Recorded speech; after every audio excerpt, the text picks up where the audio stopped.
ರೋಹಿಣಿ ನಕ್ಷತ್ರಕ್ಕೆ ಓ ವ ವಿ ಉ ಅನ್ನೋ ಹೆಸರನ್ನ ಇಡ್ಬೋದು. ಅದರಲ್ಲಿ ನಮಗೆ ಹೆಸರನ್ನ ಸಿಕ್ಕಿಲ್ಲ ಅಂದರೆ ತುಂಬ ಜನ ಬೇರೆ ಹೆಸರನ್ನು ಇಡ್ತಾ ಇದ್ದಾರೆ. ಅದನ್ನೇ ನಾನಿಲ್ಲಿ ನಮಗೆ ತೋರಿಸ್ತಾ ಇರೋದು. ನಾನು ನಾಮ ನಕ್ಷತ್ರ, ನಾವು ಏನು ಹೆಸರಿಟ್ಟಿರ್ತೀವಿ ಆ ಹೆಸ್ರದ್ದು ಬರುತ್ತೆ. ಅಂದರೆ ಯಾವ ಸಂದರ್ಭದಲ್ಲಿ ರೋಹಿಣಿ ನಕ್ಷತ್ರಕ್ಕೆ ಅಥವಾ ಇತರ ನಕ್ಷತ್ರಗಳಿಗೆ ಯಾವ ಅಕ್ಷರ ಬರುತ್ತೋ ಅದನ್ನು ಬಿಟ್ಟು ಬೇರೆ ಹೆಸರನ್ನು ಇಟ್ಟಿದ್ದಾರೆ ಅಂತ ನಾನು ತೊಗೊಂಡ್ರೆ, ಇಲ್ಲಿ ಜನ್ಮ ನಕ್ಷತ್ರ ಬಂದು ರೋಹಿಣಿ ನಕ್ಷತ್ರ ಬರುತ್ತೆ ನಮಗೆ, ರೋಹಿಣಿ ನಕ್ಷತ್ರ. ಆದರೆ ಅವ್ರ ಹೆಸರನ್ನು ಯಾವುದು ಚೆನ್ನಾಗಿಲ್ಲ ಅಂಥೇಳಿ ಬೇರೆ ಯಾವುದೋ ನಕ್ಷತ್ರದಲ್ಲಿ ಇಟ್ಟಿದ್ದಾರೆ ಅಂತ ನಾವು ಪರಿಗಣಿಸಿದ್ರೆ ಅಂತೀನಿ ನಾನು. ಕೆಲವರಿಗೆ ದೇವರ ಹೆಸರಿಡಬೇಕು, ಶಿವನ ಹೆಸರಿಡಬೇಕು ಅಂತ ಆ ಥರ ಎಲ್ಲ ಹೆಸರುಗಳಿರುತ್ತೆ. ಇನ್ನು ಕೆಲವರಿಗೆ ರಾಮಚಂದ್ರ ಅಂತ ಹೆಸರಿಡಬೇಕು ಅನ್ನೋದೆಲ್ಲ ಇರುತ್ತೆ. ಸೊ ಈ ನಕ್ಷತ್ರಗಳಿಗೆ ಅಕ್ಷರಗಳನ್ನು ಕೊಟ್ಟಿದ್ದಾರೆ. ಇವಾಗ ರಾಮಚಂದ್ರ ಅಂತ ಹೆಸರಿಟ್ರೆ, ಇಲ್ಲಾಂದರೆ ಶಿವ ಅಂತ ಹೆಸರಿಟ್ರೆ ನೋಡಿ, ಅದು ಶ್ರವಣ ನಕ್ಷತ್ರಕ್ಕೆ ಸೇರುತ್ತೆ. ಇದು ಶಿವ ಅಂತ, ಫಾರ್ ಎಕ್ಸಾಂಪಲ್ ಶಿವ ಅಂತ ಹೆಸರನ್ನ ಇಟ್ಟಿದ್ದಾರೆ ಅಂತ ನಾನೇನಾದ್ರು ಪರಿಗಣಿಸಿದ್ರೆ ಅವರು, ಸೊ ಅದು ಆವಾಗ ನಮಗೆ ಯಾವ ನಕ್ಷತ್ರ ಬರುತ್ತೆ? ಶ್ರವಣ ನಕ್ಷತ್ರ ಬರುತ್ತೆ. ನಾವಿಲ್ಲಿ ಶ್ರವಣ ಅಂತ ಬರ್ಕೊಂಡ್ರೆ ಅಂದರೆ ನಾಮಾಕ್ಷರ ಇರುವ ನಕ್ಷತ್ರ ಅಂತ. ಅದು ಎಷ್ಟನೇ ನಕ್ಷತ್ರ ಅನ್ನೋದನ್ನು ಅಶ್ವಿನಿಯಿಂದ ನಾವು ಲೆಕ್ಕ ಮಾಡಬೇಕು.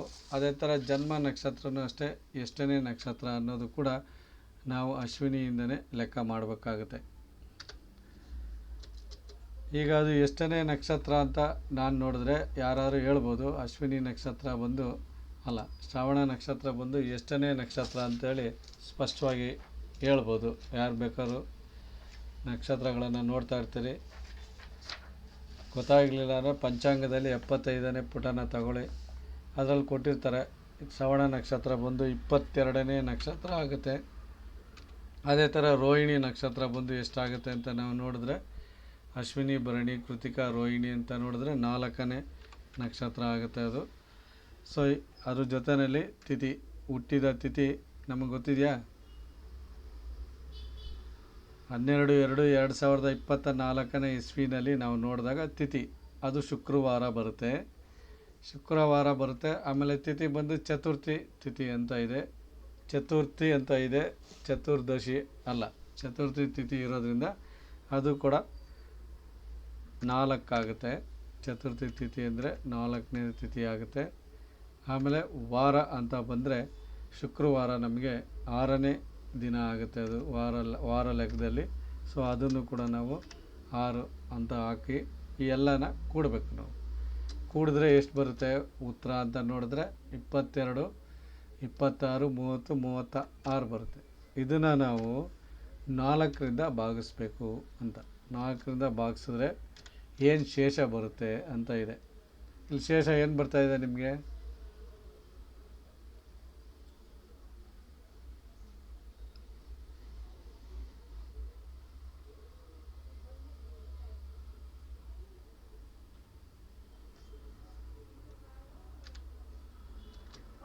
ಸೊನ್ನೆ ಬರುತ್ತೆ ಗುರುಗಳೇ. ಏನು ಬರಲ್ಲ. ಆವಾಗ ರೋಹಿಣಿ ನಕ್ಷತ್ರದ ಅಧಿಪ ಯಾರಪ್ಪ ಅಂದರೆ ಚಂದ್ರ ಆಗ್ತಾನೆ. ಶ್ರವಣ ನಕ್ಷತ್ರದ ಅಧಿಪ ಯಾರಪ್ಪ ಅಂದರೆ ಚಂದ್ರನೇ ಆಗ್ತಾನೆ. ಅದಕ್ಕೆ ಅದು ಜನ್ಮ ನಕ್ಷತ್ರ ಆಗುತ್ತೆ, ಏನು ಬರೋದೇ ಇಲ್ಲ. ಅಕಸ್ಮಾತ್ ಒಂದು ವೇಳೆ ಶ್ರವಣ ನಕ್ಷತ್ರದ ಹೆಸರನ್ನು ಇಡದೆ ಬೇರೆ ಹೆಸರನ್ನ ಇಟ್ಟಿದ್ದಾರೆ ಅಂತ ನಾನೇನಾದ್ರು ಪರಿಗಣಿಸಿದ್ರೆ ಅಂತ ಹೇಳ್ತೀನಿ. ಒಂದು ವೇಳೆ ಹೆಸರನ್ನು ಇಲ್ಲಿ ಶ್ರವಣ ನಕ್ಷತ್ರದಲ್ಲಿ ಶಿ ಬರುತ್ತೆ, ಇಲ್ಲಿ ಧನಿಷ್ಠ ನಕ್ಷತ್ರ ಬರುತ್ತೆ, ಗಂಗೆನ ಗೌರಿನ ಏನೋ ಒಂದು ಹೆಸರಿಡಕ್ಕೆ ಹೋಗಿ ಗಾನಲ್ಲಿ ಇಟ್ಟಿದ್ದಾರೆ ಅಂತ ನಾನು ಪರಿಗಣಿಸಿದ್ರೆ ಸರಿನಾ, ಅದು ಧನಿಷ್ಠ ನಕ್ಷತ್ರ ಬರುತ್ತೆ.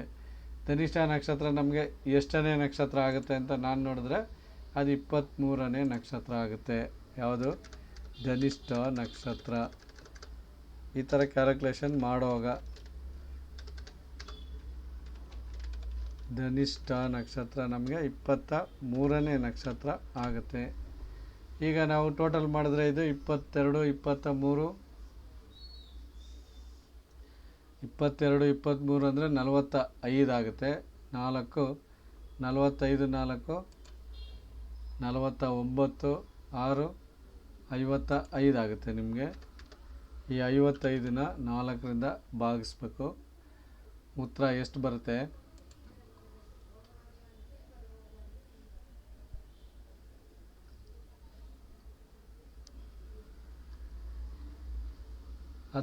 ನಾಲ್ಕಲೇ 56 ಆಗುತ್ತೆ. ಉಳಿದಿದೆ ಎಷ್ಟು ನಿಮಗೆ? ಶೇಷ 1 ಬರುತ್ತೆ.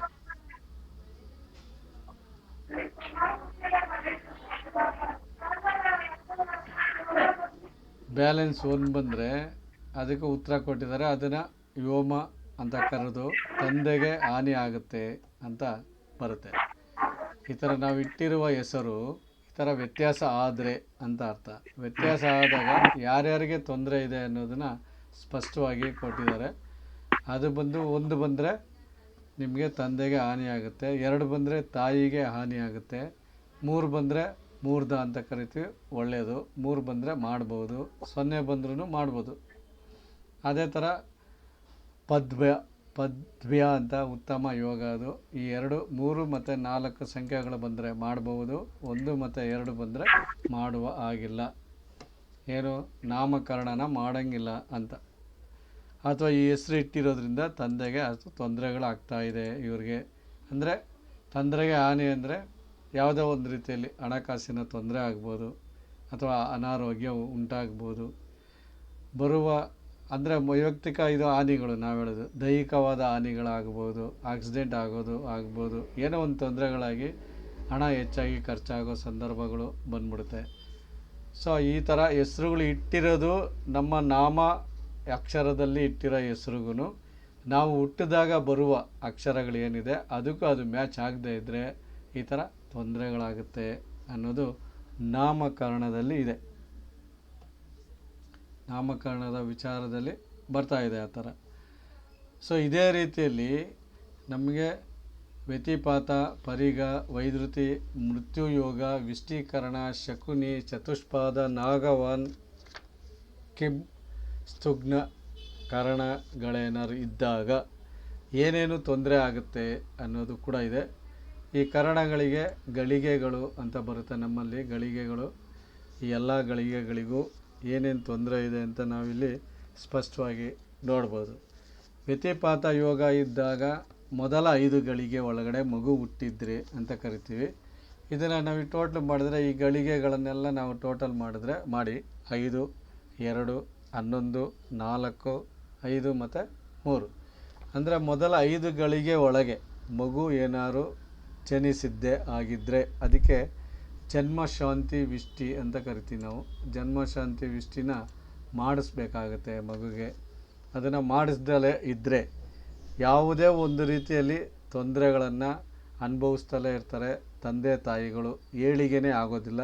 ಜೊತೆಯಲ್ಲಿ ಸೋದರತ್ತೆ, ಸೋದರ ಮಾವ ಅಥವಾ ಸೋದರರು, ಸಹೋದರಿಯರು ಯಾರೇ ಇದ್ದರೂ ಅವ್ರಿಗೆಲ್ಲರಿಗೂ ತೊಂದರೆ ಆಗುತ್ತೆ ಶಾಂತಿನ ಮಾಡಿಸದೆ ಬಿಟ್ಟಿದ್ರೆ ಅಂತ.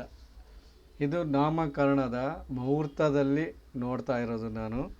ಜೊತೆಯಲ್ಲಿ ಮಗುವಿನ ಜನ್ಮದ ದಿನ ನಮಗೆ ಏನೇನಿತ್ತು ಅಂತ ನಾವು ಹುಡುಕ್ತಾ ಹೋದಾಗ ನಾನು ಹೇಳೋದು. ಸೊ ಈ ಥರ ತೊಂದರೆಗಳನ್ನು ಅನುಭವಿಸ್ತೀವಿ ನಾವು ಅಂತ ಬರ್ತಾಯಿದೆ.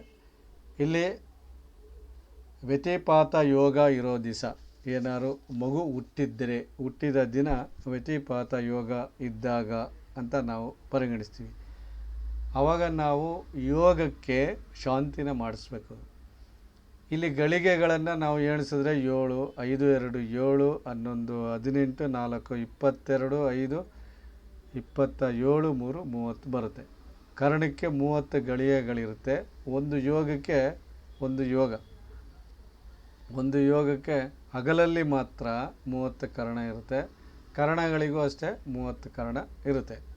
ಅದು ಹಗಲಲ್ಲಿ 1 ಕರ್ಣ, ರಾತ್ರಿಯಲ್ಲಿ 1 ಕರ್ಣ, ಪೂರ್ವಾರ್ಧ ಉತ್ತರಾರ್ಧ ಅಂತ ಇರೋದ್ರಿಂದ ಕರ್ಣಕ್ಕೆ 30 ಕರ್ಣ, 30 ಗಳಿಗೆ ಇರುತ್ತೆ. ಯೋಗಗಳಿಗೆ 60 ಗಳಿಗೆ ಇರುತ್ತೆ. ಆದರೆ ಹಗಲಲ್ಲಿ ಮಾತ್ರ ನಾವು ಮುಹೂರ್ತಗಳನ್ನು ನೋಡೋದ್ರಿಂದ 30ನ ಗಳಿಗೆಗಳಾಗಿ ತಗೊಳ್ತೀವಿ. ತಗೊಂಡಾಗ ನಮಗೆ ಮೊದಲ 5 ಗಳಿಗೆ ಒಳಗೆ ಅಂದರೆ ವ್ಯತಿಪಾತ ಯೋಗ ಇರುವ ದಿನ ಮಗು ಜನನ ಆದಾಗ ಮೊದಲ 5 ಗಳಿಗೆ ಒಳಗೆ ಮಗು ನಮಗೆ ಹುಟ್ಟಿದರೆ ಅಂತ. ಆವಾಗ ವಿಪರೀತ ಧನಹಾನಿ ಆಗುತ್ತೆ. ತುಂಬ ಜನ ಕೇಳಿರ್ತೀರಿ, ಮಗು ಆಸ್ಪತ್ರೆಯಿಂದ ಈಚೆ ಬರ್ಬೇಕಾದ್ರೆ ತುಂಬ ಖರ್ಚು ಮಾಡಿಸ್ಕೊಂಡು ಬಂದ್ಬಿಡ್ತು ಅಂತೇಳಿ, ಅಥವಾ ತೊಂದರೆಗಳೇನಾದ್ರು ಅನುಭವಿಸ್ತಾ ಇದ್ದರೆ ಆ ತೊಂದರೆಗಳನ್ನು ಮಗು ಅನುಭವಿಸುತ್ತೆ.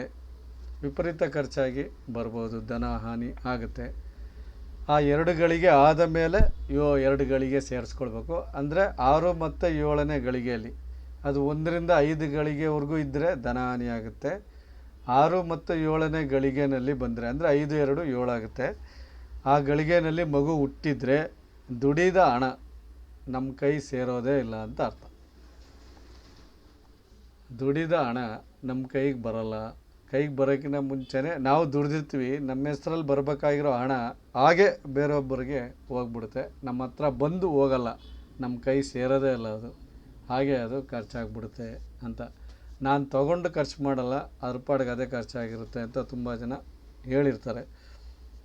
ಅದಾದ ನಂತರ ಮತ್ತೆ 11 ಗಳಿಗೆ ಅಂದರೆ 7 ಆದಮೇಲೆ 8, 9, 10, 11 ಗಳಿಗೆನೇ ನಾವು ಆ್ಯಡ್ ಮಾಡಬೇಕು. ಸೊ 7 ಆದಮೇಲೆ 11 ಗಳಿಗೆ ಆ್ಯಡ್ ಮಾಡಿದ್ರೆ ಟೋಟಲು 18 ಗಳಿಗೆ ಆಗುತ್ತೆ. 11 ಗಳಿಗೆನ ಆ್ಯಡ್ ಮಾಡ್ತಾಯಿದ್ದೀನಿ. 8 ಗಳಿಗೆಯಿಂದ 18 ಗಳಿಗೆಯವರೆಗೆ ನಮಗೆ ಅನಾರೋಗ್ಯ ಉಂಟಾಗುತ್ತೆ. ಅದಕ್ಕಾಗಿ ಖರ್ಚನ್ನ ಜಾಸ್ತಿ ಮಾಡ್ತೀವಿ. ಯಾರಿಗೆ ಇದು ಅಂದರೆ ಮಗು ಹುಟ್ಟಿದಾಗ ಮಗುಗೆ ಅಥವಾ ತಂದೆ ತಾಯಿಗೆ ಈ ಥರ ತೊಂದರೆಗಳು ಆಗುತ್ತೆ ಅಂತ. ತುಂಬ ಜನ ಕೇಳ್ತಾರೆ, ಮಗು ಹುಟ್ಟಿದ ಮೇಲೆ ಚೆನ್ನಾಗಾಗುತ್ತಾ ಆಗಲ್ವಾ ಅನ್ನೋದೆಲ್ಲ, ನಾವು ಚೆನ್ನಾಗಿರ್ತೀವ ಬೆಳಿತೀವ ಇಲ್ವೋ ಅನ್ನೋದೆಲ್ಲ ಕೇಳಿರೋದು ಉಂಟು. ಮಗು ಹುಟ್ಟುವ ದಿನ ಈ ಯೋಗ ಇದ್ದರೆ ಆ ಥರ ತೊಂದರೆ ಆಗುತ್ತೆ. ಈಗ 18 ಗಳಿಗೆ ಆಯಿತು, ಅಲ್ಲಿಂದ 19 ಗಳಿಗೆಯಿಂದ 4 ಗಳಿಗೆನ ನಾವು ಸೇರಿಸ್ಕೋಬೇಕು. 19, 20, 21, 22 ಗಳಿಗೆ ಒಳಗೆ ಮಗು ಹುಟ್ಟಿದರೆ ನಮಗೆ ಹಣದ ವಿಷಯದಲ್ಲಿ ಜಗಳ ಆಗುತ್ತೆ. ಆವತ್ತಿನ ದಿವಸ ತಂದೆ ತಾಯಿಗೆ ಹಣದ ವಿಷಯದಲ್ಲಿ ಅಥವಾ ತಂದೆಗೆ ಬರಬೇಕಾಗಿರುವಂಥ ಹಣದ ವಿಚಾರದಲ್ಲಿ ಜಗಳ ಆಗುತ್ತೆ.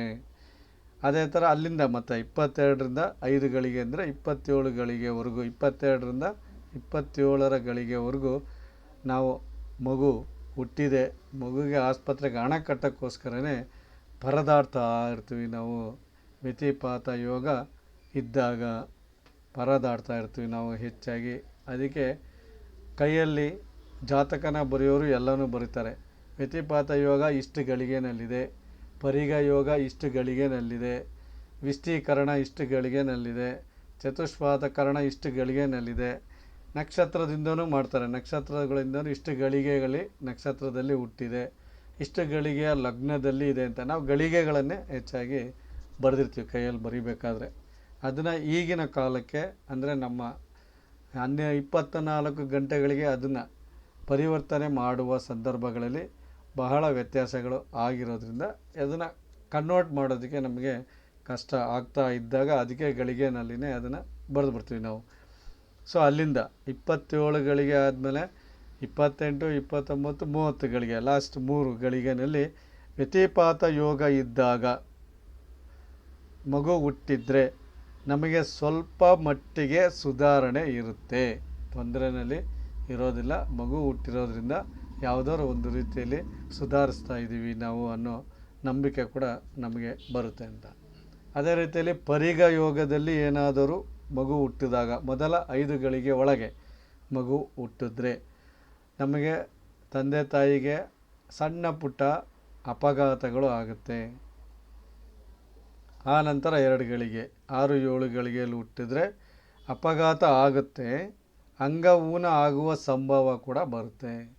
ಪರಿಗ ಯೋಗದಲ್ಲಿ 7 ಗಳಿಗೆ 6 ಮತ್ತು 7ನೇ ಗಳಿಗೆನಲ್ಲಿ ಇದ್ದಾಗ ನಮಗೆ ಅಪಘಾತ ಆಗುತ್ತೆ, ನಮ್ಮ ಅಂಗ ಊನ ಆಗುವ ಸಂಭವ ಕೂಡ ಬಂದ್ಬಿಡುತ್ತೆ. ಅಲ್ಲಿಂದ 11 ಗಳಿಗೆಗಳು ಟೋಟಲು 18 ಗಳಿಗೆ ಅಂತ. ಅಂದರೆ 8 ಗಳಿಗೆಯಿಂದ 18 ಗಳಿಗೆಯ ಒಳಗೆ ಮಧ್ಯದಲ್ಲಿ ಮಗು ಹುಟ್ಟಿದ್ರೆ ಪರಿಗ ಯೋಗ ಇದ್ದರೆ ಮಗು ಉಳಿಯೋದೇ ಕಷ್ಟ, ಮಗು ಉಳಿಯೋದೇ ತುಂಬಾ ಕಷ್ಟ ಆಗಿಬಿಡುತ್ತೆ.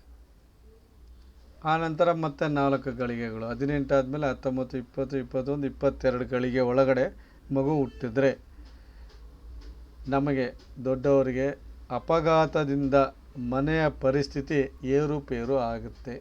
ಮಗುನೂ ಆಗಿರುತ್ತೆ, ಜೊತೆಯಲ್ಲಿ ಅಪಘಾತನೂ ಆಗಿ ಏರುಪೇರು ಆಗುತ್ತೆ. ಇದೆಲ್ಲ ಎಲ್ಲರಿಗೂ ಪ್ರಶ್ನೆ ಬರುತ್ತೆ, ಇದೆಲ್ಲ ಎಷ್ಟು ದಿನದಲ್ಲಿ ನಡಿಬೋದು ಅನ್ನೋದು ಪ್ರಶ್ನೆ ಇರುತ್ತೆ. ಸತ್ಯಾಂಶ ಏನಪ್ಪ ಅಂದರೆ, ಮಗು ಹುಟ್ಟಲಿ ಅಥವಾ ಒಬ್ಬ ಮನುಷ್ಯ ಸಾಯಲಿ, ಎರಡು ಆಪ್ಷನು ಇದೆ. ಮಗು ಹುಟ್ಟಲಿ ಅಥವಾ ಒಬ್ಬ ಮನುಷ್ಯ ಸಾಯಲಿ, ಎಲ್ಲರಿಗೂ ಗೊತ್ತಿದೆ. ಆವಾಗ ನಮಗೆ ಅಶೌಚ ಅಂತ ಬರುತ್ತೆ, ಅಥವಾ ನಾವೆಲ್ಲರೂ ಅದನ್ನು ಸೂತಕ ಅಂತ ಕೂಡ ಕರಿತೀವಿ. ಸೂತಕನ ಕಳ್ಕೊಳ್ಳೋಕ್ಕೆ ಎಷ್ಟು ದಿನದಲ್ಲಿ ಕಳ್ಕೊಬೇಕು ಅನ್ನೋದನ್ನು ನಾವು ಯೋಚನೆ ಮಾಡ್ತೀವಿ. ಎಷ್ಟು ದಿನದಲ್ಲಿ ಕಳ್ಕೊಬೇಕು ಅಂತ ನಾವು ಯೋಚನೆ ಮಾಡ್ತೀವಿ. ಸತ್ಯ ಹೇಳ್ಬೇಕು ಅಂದರೆ ಎಲ್ಲರಿಗೂ ಗೊತ್ತಿದೆ. ಯಾರು ಹೇಳೋದಿದ್ರೆ ಹೇಳ್ಬೋದು. ಸತ್ತಾಗ ಎಷ್ಟು ದಿನದಲ್ಲಿ ಸೂತಕನ ಕಳ್ಕೊತೀರಿ, ಮಗು ಬದುಕರೆ ಎಷ್ಟು ದಿನದಲ್ಲಿ ಸೂತಕ ಕಳ್ಕೊತೀರಾ ಅಂತ ಹೇಳ್ಬೋದು ಯಾರು ಹೇಳೋರು. 12 ದಿನ ಗುರುಗಳೇ. 11 days sir, 11 days. ಅದೇ 11 days ಯಾವಾಗ? ಮಗು ಹುಟ್ಟಿದಾಗನ ಅಥವಾ ಯಾರು ಹುಟ್ಟಿದಾಗ, ಮಗು ಹುಟ್ಟಿದಾಗ 11 days ಸರ್. ನಮ್ಮಲ್ಲಿ ಸತ್ತಾಗ 16 days ಸರ್. ಸತ್ತಾಗ 16 ದಿನ ತಗೊಳ್ತಾ ಇದ್ದಾರೆ. ಹೌದು ಮಗು ಹುಟ್ಟಿದಾಗ 11 ದಿನ ತಗೊಳ್ತೀವಿ ಅಂತ ಇದೆ. 11 ದಿನ ನಾವು ಹೌದು ಸರ್. ಯಾಕೆ ಅದನ್ನು ಮಾಡ್ತೀವಿ ಅಂದರೆ, ಸೂತಕ ಕಳ್ಕೊಳ್ಳೋದು ಯಾಕಪ್ಪ ಅಂದರೆ, ಮನೆಯಲ್ಲಿ ಅಷ್ಟು ದಿವಸ ದೀಪ ಹಚ್ಚಿರಲ್ಲ, ಆ ದೀಪ ಹಚ್ಚಬೇಕು, ದೇವ್ರಿಗೆ ಪೂಜೆ ಮಾಡಬೇಕು ಅನ್ನೋ ಉದ್ದೇಶಕ್ಕೆ ಮಾಡ್ತಾರೆ. ಸತ್ಯಾಂಶ ಏನು ಅಂತ ನೀವು ತಿಳ್ಕೊಂಡ್ರೆ, ಈ ಮುಹೂರ್ತ ಭಾಗದಲ್ಲಿ ಇರೋದು ಅದೇ. ಒಂದು ಮಗು ಹುಟ್ಟಿದ್ರೂ ಸರಿನೇ, ಅದು ಆ ಜೀವಕ್ಕೆ ನಾನು ಹೇಳ್ತಾ ಇರೋದು, ಆ ಜೀವಕ್ಕೆ ಮಗು ಹುಟ್ಟಿದ್ರೂ ಸರಿನೇ, ಆನಂತರ ಯಾರು ಸತ್ತರೂ ಸರಿನೇ ಆ ಜೀವಕ್ಕೆ. ನೋಡಿ, ಸತ್ತಾಗ ತುಂಬ ಜನ ಕೇಳಿರ್ತೀರಿ, 1 ತಿಂಗಳು ಅಥವಾ ಅಷ್ಟು ದಿನ ನಮ್ಮನ್ನು ಬಿಟ್ಟೋಗಿರಲ್ಲ, ಇಲ್ಲೇ ಇರ್ತಾರೆ, ನಾವು 1 ತಿಂಗಳು ಪೂಜೆ ಮಾಡಬೇಕು ಸತ್ತಾಗ. ಈ ತಿಥಿಯಲ್ಲಿ ಸತ್ತಿದ್ರೆ ಮುಂದಿನ ತಿಂಗಳಲ್ಲಿ ಬರೋ ತಿಥಿಯಲ್ಲಿ ತಿಥಿ ಪೂಜೆ ಅಂದರೆ ತಿಂಗಳ ತಿಥಿ ಮೊದಲ 1 ವರ್ಷದಲ್ಲಿ ಮಾಡಬೇಕು, ಪ್ರತಿ ತಿಂಗಳು ಅಂತ ಇದೆ ಶ್ರಾದ್ದದಲ್ಲಿ ಲೆಕ್ಕದಲ್ಲಿ. ಅದನ್ನು ನಾವು ಮಾಡಬೇಕು, ಮೊದಲನೇ ತಿಂಗಳಲ್ಲೂ ಮಾಡಬೇಕು. ಅದನ್ನು ಮಾಡೋದಿದೆ. ಕೆಲವರು ಏನು ಮಾಡ್ತಾರೆ, ತಿಂಗಳು ತಿಥಿ ಲೆಕ್ಕದಲ್ಲಿ ಮಾಡ್ತಾರೆ. ಅಲ್ಲಿಗೇನಾಯಿತು, ಆ ಆತ್ಮ ಅಷ್ಟು ದಿನ ನಮ್ಮನ್ನು ಬಿಟ್ಟು ಹೋಗಲ್ಲ. ಚೆನ್ನಾಗಿ ಅರ್ಥ ಮಾಡ್ಕೊಳ್ಳಿ ಎಲ್ಲರೂ. ಅಷ್ಟು ದಿನ ನಮ್ಮನ್ನು ಬಿಟ್ಟು ಆತ್ಮ ಹೋಗಲ್ಲ.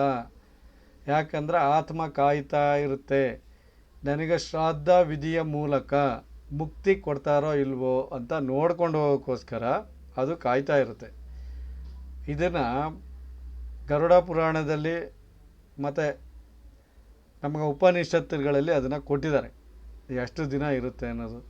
ಆದರೆ ಸತ್ಯಾಂಶ ಯಾವುದಕ್ಕೂ, ಎರಡಕ್ಕೂ, ಹುಟ್ಟಿದ್ದಕ್ಕೆ ಆಗಲಿ ಸಾಯೋದಕ್ಕೆ ಆಗಲಿ, ನಮಗೆ 40 ದಿನ ಸೂತಕ ಇರುತ್ತೆ. ಎಲ್ಲರೂ ಚೆನ್ನಾಗಿ ಅರ್ಥ ಮಾಡ್ಕೋಬೇಕು. 11 ದಿನ ಅಲ್ಲ ಅಥವಾ 16 ದಿನ ಅಲ್ಲ, ಎರಡಕ್ಕೂ 40 ದಿನ ಸೂತಕ ಇರುತ್ತೆ. 40 ದಿನದಿಂದ 43 ದಿನದವರೆಗೂ ಹೋಗುತ್ತೆ. ಕೆಲವು ಸಂದರ್ಭಗಳಲ್ಲಿ ಅಧಿಕ ಮಾಸ ಬರುತ್ತೆ, ಅಥವಾ ಒಂದಿನ, ನಿನ್ನೆ ನೋಡಿದ್ವಲ್ಲ ನಾವು, ಒಂದೇ ದಿನ 2 ತಿಥಿಗಳು ಬರುತ್ತೆ. ಈ ಥರ ಎಲ್ಲ ಬಂದಾಗ ಅದು 43 ದಿನಕ್ಕೆ ಹೋಗುತ್ತೆ. ಇದು ಯಾಕೆ ಚೆನ್ನಾಗಿ ನೀವು ತಲೆಯಲ್ಲಿ ಜ್ಞಾಪಕ ಇಟ್ಕೊಂಡಿರ್ಬೋದು ಅಂತ ಯಾಕೆ ಹೇಳ್ತೀನಿ ಅಂದರೆ, ಸೂತಕ ಇರೋದು 40 ದಿನ ಮಗು ಹುಟ್ಟಿದ್ರೂ. ಈ 40 ದಿನ ಕೆಲವು ಸಂದರ್ಭಗಳಲ್ಲಿ 43 ದಿನಗಳಿಗೆ ಹೋಗುತ್ತೆ. ಯಾಕೆ ಅಂತ ಹೇಳ್ತೀನಿ ನಾನು. ಈ 43 ದಿನದೊಳಗಡೆ ಈ ವಿಪರೀತವಾದ ಖರ್ಚುಗಳು ಸುಧಾರಣೆ ಆಗಲ್ಲ, ನಮಗೆ ಅಪಘಾತಗಳಾಗುತ್ತೆ, ಬದುಕುಳಿಯೋದು ಕಷ್ಟ ಆಗುತ್ತೆ. ಯಾರಿಗೆ? ಮಗು ಜೊತೆಯಲ್ಲಿ ತಂದೆ ತಾಯಿಗೂ ಕೂಡ. 40 ದಿನದಲ್ಲಿ ಇದರ ಪ್ರಭಾವ ಇರುತ್ತೆ ನಮಗೆ. ಅದಕ್ಕೇ ಯಾರು ಒಂದು ವ್ರತ ಮಾಡ್ತಾರೆ ಅಂತ ಇಟ್ಕೊಳ್ಳಿ, ನಾನು ಹೇಳೋದು ಜನರಲಾಗಿ ಹೇಳ್ತೀವಿ. ಯಾವುದೇ ಒಂದು ವ್ರತ ಮಾಡಲಿ ಅಥವಾ ಒಂದು ಮಂತ್ರದ ಉಪಾಸನೆ ಮಾಡಲಿ, ಲಲಿತಾ ಸಹಸ್ರನಾಮನಾರು ಆಗಲಿ ಅಥವಾ ಕಾಳಿಕಾ ದೇವಿದಾಗಲಿ, ದುರ್ಗಾ ದೇವಿದಾಗಲಿ, ಯಾವುದನ್ನ ಆಗಲಿ, ಅಥವಾ ಸೌಂದರ್ಯ ಲಹರಿ, ಯಾವುದಾದ್ರು ಒಂದು ವ್ರತ ನೀವು ಮಾಡ್ತೀರ ಅಂದರೆ 42 ದಿನ ಮಾಡಬೇಕು ಅಂತೀವಿ ನಾವು. ಯಾವುದೇ ಒಂದು ವ್ರತ ನೀವು ಮಾಡ್ತೀರ ಅಂದರೂ ಮಿನಿಮಮ್ 42 ದಿನ ಮಾಡಬೇಕು. 42 ದಿನ 108 ಸಲ ಈ ಮಂತ್ರನ ಹೇಳಿ, ನಿಮಗೆ ಅನುಕೂಲ ಆಗುತ್ತೆ. ಪೂಜೆ ಮಾಡಿಸಿದ ತಕ್ಷಣ ಅನುಕೂಲ ಆಗಲ್ಲ. 108 ಸಾರಿ ನೀವು ಮಂತ್ರ 42 ದಿನ ನಮ್ಮ ದೇಹನ ದಂಡಿಸಿ ನಾವು ಆಚರಣೆ ಮಾಡಬೇಕು. 42 ದಿನ ಅದಕ್ಕೆ ನಾವೇನು ಮಾಡ್ತೀವಿ, ಕೆಲವು ಸಂದರ್ಭಗಳಲ್ಲಿ ಯಾವುದೇ ದು ಕ್ರೂರವಾದ ದೇವತೆ ವಿಚಾರದಲ್ಲಿ ನಾವು ಬಂದರೆ, ದೊಡ್ಡಮ್ಮ, ಅಣ್ಣಮ್ಮ, ಏನೇನೇ ಇರಲಿ, what ever it may be, ಅಥವಾ ಲಕ್ಷ್ಮಿ, ಅಟ್ಟಿ ಲಕ್ಕಮ್ಮ ಅಂತಾರೆ, ಇಲ್ಲಾಂದ್ರೆ ಬನಶಂಕರಿ ಅಂತಾರೆ. ಈ ಥರ ದೇವ್ರದ್ದು ಏನೇ ಹೆಣ್ಣು ದೇವ್ರದ್ದು ನೀವು ಏನೇ ಹೆಸ್ರು ಹೇಳಿದ್ರು, ನಾವು ಕಂಪಲ್ಸರಿ ಒಂದು ಮಂತ್ರ ಕೊಟ್ಟರೆ 45 ದಿನ ಹೇಳಿ ಅಂತಲೇ ಕೊಡೋದು ನಾವು. ಯಾಕಂದ್ರೆ ಒಂದು ಮಂಡಳದ ಹತ್ರ ಬರಬೇಕದು. 45 ದಿನ ನೀವು ಕಂಪಲ್ಸರಿ ಹೇಳ್ಬೇಕು ಅಂತೀವಿ. ಅದರಲ್ಲಿ 42 ದಿನ ಹೇಳಿ ಬಿಟ್ಟರೆ ಸಾಕು. ಹೆಚ್ಚಿಗೆ 3 ದಿನ ಇದ್ದರೆ ಒಳ್ಳೆಯದು ಅಂತಲೇ ಹೇಳ್ತೀವಿ ನಾವು. ಅದೇ ರೀತಿಯಲ್ಲಿ ಒಂದು ಮಗು ಹುಟ್ಟಿದಾಗ ನಮಗೆ ಸತ್ಯವಾಗಲೂ ಇರೋದು 40 ದಿನ ಸೂತಕ ಇರೋದು. ಇವರು ನಾಮಕರಣ ಮಾಡೋದಕ್ಕೋಸ್ಕರ 11 ದಿನದಲ್ಲಿ ಸೂತಕನ ಕಳ್ಕೊಂಡು ನಾಮಕರಣದ ಪೂಜೆ ಅಂದರೆ ಮುಹೂರ್ತ ಭಾಗದ ಒಳ್ಳೆ ಶುಭ ಕಾರ್ಯಗಳನ್ನು ಮಾಡಬೇಕು ಅನ್ನೋ ಉದ್ದೇಶದಲ್ಲಿ ಮಾಡ್ತಾರೆ. ಅದು ಯಾಕೆ ಮಾಡ್ತಾ ಇದ್ದಾರೆ ಅಂದರೆ ಮಗುಗೆ ಹೆಸರಿಡೋಕ್ಕಷ್ಟೇ. ಆದರೆ ಸೂತಕ ಮಾತ್ರ ಕಳೆದಿರಲ್ಲ. ಅದಕ್ಕೆ ತುಂಬ ಜನ ಮಕ್ಕಳು ಹುಟ್ಟಿದಾಗ ನಾವೇ ಹೇಳಿರ್ತೀವಿ, ಮಗುಗೆ 3 ತಿಂಗಳ ನಂತರ ಹೆಸರಿಡಿ ಅಂತೀವಿ, ಈಗಲೇ ಇಡಬೇಡಿ ಅಂತೀವಿ ನಾವು. ಸೂತಕ ಬೇಕಾದ್ರೆ ಕಳ್ಕೊಳ್ಳಿ ಅಂತೀವಿ ನಾವು. ತುಂಬ ಜನಕ್ಕೆ ಅದನ್ನು ಹೇಳಿದೆ. ಯಾಕೆ ಮಗು ಹುಟ್ಟಿದ ದಿನ ನಾವು ನೋಡಿದಾಗ ಅದು ಉಳಿಯೋದು ಕಷ್ಟ ಅನ್ನೋದು ನಮಗೆ ಗೊತ್ತಾದಾಗ ಅದನ್ನು ಹೇಳಿರ್ತೀವಿ. ಇಂದಿನ ತರಗತಿಗಳಲ್ಲಿ ಅಂದರೆ ಇಂದಿನ ವರ್ಷದ ತರಗತಿಗಳಲ್ಲಿ ಬಂದಾಗ ನಾವು ಅದನ್ನೇ ಹೇಳಿದ್ವಿ. ಒಂದು ಮಗು ಹುಟ್ಟೋದೇ ಇಲ್ಲ ಅಂತ ನಮಗೆ ಗೊತ್ತಾದಾಗ, ಅಂದರೆ ಬದುಕೋದಿಲ್ಲ ಅಂತ ಗೊತ್ತಾದಾಗ ಅಂತ ನಾನು ಹೇಳೋದು. ಆ ಥರ ಗೊತ್ತಾದಾಗ ನೀವು ಕಂಪಲ್ಸರಿ ನಾನು 9 ತಿಂಗಳ ನಂತರ ನೀವು ನಾಮಕರಣ ಮಾಡಿ ಅಂತ ಹೇಳಿ ಕಳಿಸಿದ್ವಿ ನಾವು. ಆದರೆ ಮಗು ಉಳಿಯೋದು ತೊಂದರೆ ಇದೆ ಅನ್ನೋದು ನಮಗೆ ಗೊತ್ತಿದೆ. ಆದರೆ ಮಗು 11 ದಿನಕ್ಕೆ ಸತ್ತೋಯ್ತು. ಆವಾಗ ಇಲ್ಲಿ ಅವೆಲ್ಲ ನಾವು ನೋಡಿದ್ವಿ, ಬದುಕು ಉಳಿಯೋದೇ ಕಷ್ಟ ಅಂತ. ಆವಾಗ ಪರಿಗ ಯೋಗ ಇರ್ಬೋದು, ಅಲ್ಲಿಂದ 18 ಗಳಿಗೆ ಒಳಗಡೆ ಮಗು ಹುಟ್ಟಿದ್ರೆ ಅದು ಬದುಕು ಉಳಿಯೋದೇ ಕಷ್ಟ ಅಂತ ಇರುತ್ತೆ, ಮಗು ಉಳಿಯೋದಿಲ್ಲ ಆವಾಗ. ಅದಕ್ಕೆ ಸೂತಕನ ಬೇಗ ಕಳ್ಕೊಳ್ಳೋದು ಹೆಸರಿಡಕ್ಕೆ ಮಾತ್ರ. ಜೊತೆಯಲ್ಲಿ ಮನೆಯಲ್ಲಿ ಪೂಜೆ ಮಾಡಬೇಕು ಅನ್ನೋದು ಆತುರ ಜಾಸ್ತಿ ಇರುತ್ತೆ ಮನೆಯಲ್ಲಿರುವಂಥ ಜನಗಳಿಗೆ ಅಥವಾ ಸದಸ್ಯರಿಗೆ ಅಂತ ಹೇಳ್ಬೇಕು ನಾವು. ಅವ್ರಿಗೆ ಆತುರ ಜಾಸ್ತಿ ಇರುತ್ತೆ, ಕಳ್ಕೊಂಬಿಟ್ರೆ ನಾವು ಅನುಕೂಲ ಆಗುತ್ತೆ ಅಂತೇಳಿ. ಆದರೆ ಆ ಆತ್ಮಕ್ಕೆ 40 ದಿನ ಸೂತಕ ಹೋಗಿರಲ್ಲ. ಸತ್ತೋದ್ರೂ ಅಷ್ಟೇ 40 ದಿನ ಸೂತಕ ಹೋಗಿಲ್ಲ.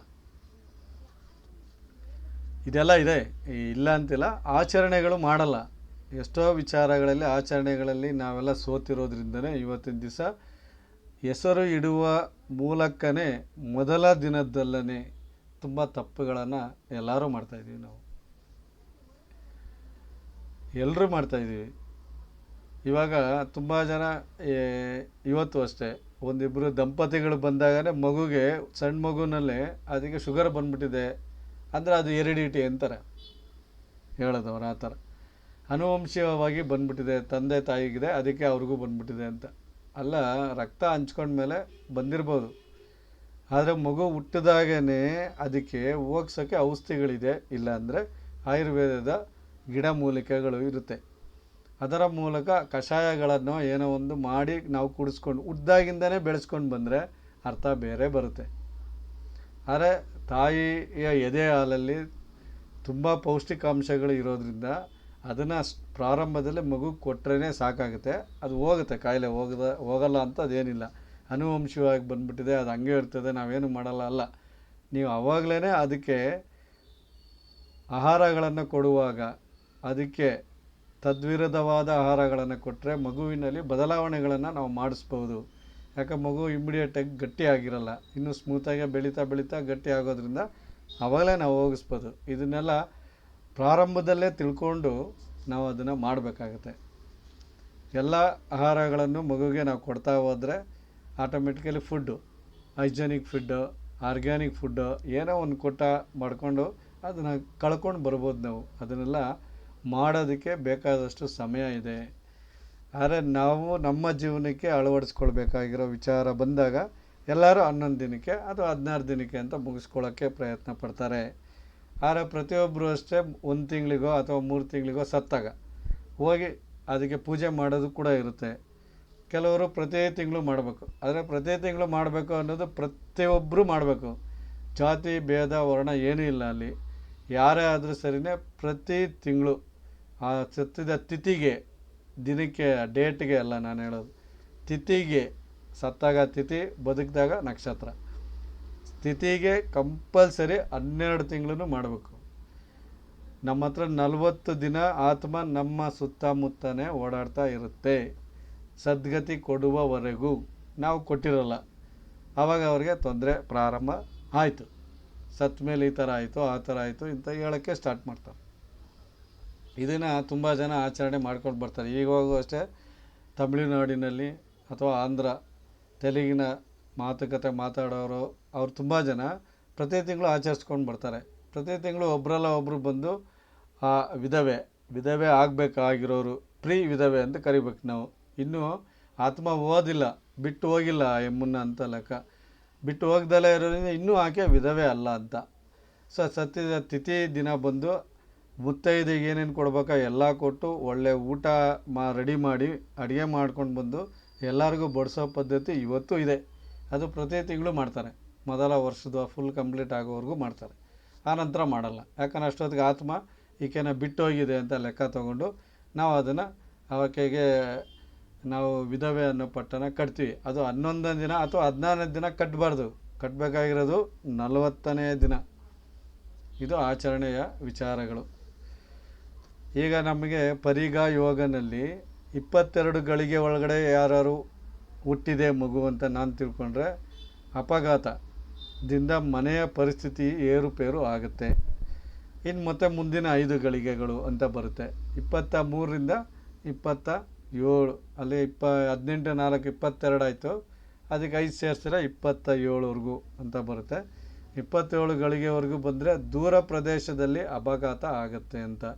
ಈ ಸಂದರ್ಭದಲ್ಲಿ ತುಂಬ ಜನಕ್ಕೆ ಹೇಳ್ತಾ ಇರ್ತೀವಿ, ನಿಮಗೆ ಸೂತಕಗಳೇನಾದ್ರು ಇದ್ದರೆ ಜಾಸ್ತಿ ಪ್ರಯಾಣಗಳನ್ನೆಲ್ಲ ಮಾಡಬೇಡಿ ನೀವು ಅಂತ ಕೂಡ ನಾವು ತುಂಬ ಜನಕ್ಕೆ ಹೇಳ್ತೀವಿ.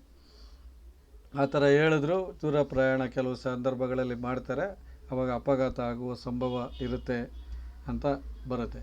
ಕೊನೆಯ 3 ಗಳಿಗೆ, ಪರಿಗ ಯೋಗದಲ್ಲಿ ಕೊನೆಯ 3 ಗಳಿಗೆನಲ್ಲಿ ಬಂದಾಗ ಅಪಾಯದಿಂದ ಪಾರಾಗ್ತಾರೆ. ನೋಡಿ, ಕಡೆ ಗಳಿಗೆಗಳಲ್ಲಿ ಒಳ್ಳೆಯದು ತೋರಿಸ್ತಾ ಇದೆ ಈ ಯೋಗಗಳು. ಹುಟ್ಟಿದ್ರೆ ಮಗು ಅಪಾಯದಿಂದ ಪಾರಾಗಿ, ಇದನ್ನು ನೋಡಿನೇ ಹೇಳೋದು, ಹೋಗ್ಬೇಡಿ ಈಗ ಹೊರಗಡೆನೆ ಮನೆಯಲ್ಲೇ ಇರಿ ಅಂತಲೂ ತುಂಬ ಜನಕ್ಕೆ ಹೇಳ್ತೀವಿ.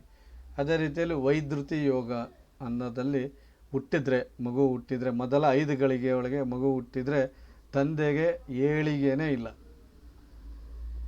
ವೈದ್ಯುತಿ ಯೋಗ ಇದ್ದಾಗ ಮಗು ಜನನ ಆದರೆ ತಂದೆಗೆ ಏಳಿಗೆ ಇಲ್ಲ. ಅವಾಗಿಂದ ತೊಂದರೆ ಪ್ರಾರಂಭ ಆಗೋಕ್ಕೆ ಸ್ಟಾರ್ಟ್ ಆಗುತ್ತೆ ತೊಂದರೆಗೆ. ಮತ್ತು 2 ಗಳಿಗೆ, 5 ಆದಮೇಲೆ 2 ಗಳಿಗೆ ಸೇರಿಸಿದ್ರೆ 7 ಗಳಿಗೆ ಬರುತ್ತೆ. ತಂದೆಯು ಬಹಳ ದರಿದ್ರರಾಗ್ತಾರೆ ಅಂತ. 7 ಗಳಿಗೆ, 6 ಮತ್ತು 7 ಗಳಿಗೆಯಲ್ಲಿ ಹುಟ್ಟಿದ್ರೆ ಅಂತ ತಂದೆ ತುಂಬ ದರಿದ್ರರಾಗ್ಬಿಡ್ತಾರೆ. ಅಲ್ಲಿಂದ 11 ಗಳಿಗೆ, ಮತ್ತು ನಾವು ಇಲ್ಲಿ ಬರ್ತಾಯಿದ್ವಿ 11 ಗಳಿಗೆ ವೈದ್ಯುತಿ ಯೋಗದಲ್ಲಿ 11 ಗಳಿಗೆಯ ಜಾಗದಲ್ಲಿ ಬರ್ತಾಯಿದ್ದೀನಿ ನಾನು. ಈ 11 ಗಳಿಗೆಯಲ್ಲಿ ಬಂದರೆ ಅಥವಾ 11 ಗಳಿಗೆ ಪ್ರತಿ ಜಾಗದಲ್ಲೂ ಅಷ್ಟೇ ಒಳ್ಳೆಯದು ಯಾವುದೂ ಇಲ್ಲವೇ ಇಲ್ಲ. ಇಲ್ಲಿ ತಂದೆಗೆ ಅಪಾಯ, ಪ್ರಾಣಕ್ಕೆ ಕುತ್ತು ಅಂತ ಇದೆ. ಪ್ರಾಣಕ್ಕೆ ಅಪಾಯ ಆಗುತ್ತೆ ತಂದೆಗೆ. ಇನ್ನು ಮತ್ತೆ 4 ಗಳಿಗೆಗಳಲ್ಲಿ ಮಗು ಜನಿಸಿದರೆ ಅಂದರೆ 18 ಆಗಿರುತ್ತೆ. 19, 20, 21, 22 ಗಳಿಗೆನಲ್ಲಿ ಮಗು ಜನಿಸಿದ್ರೆ ಅಂತ ತಂದೆ ಜೊತೆಯಲ್ಲಿ ಆ ಮಗು ಜೀವನ ಪರ್ಯಂತ ಜಗಳ ಆಡ್ತಾ ಇರುತ್ತೆ.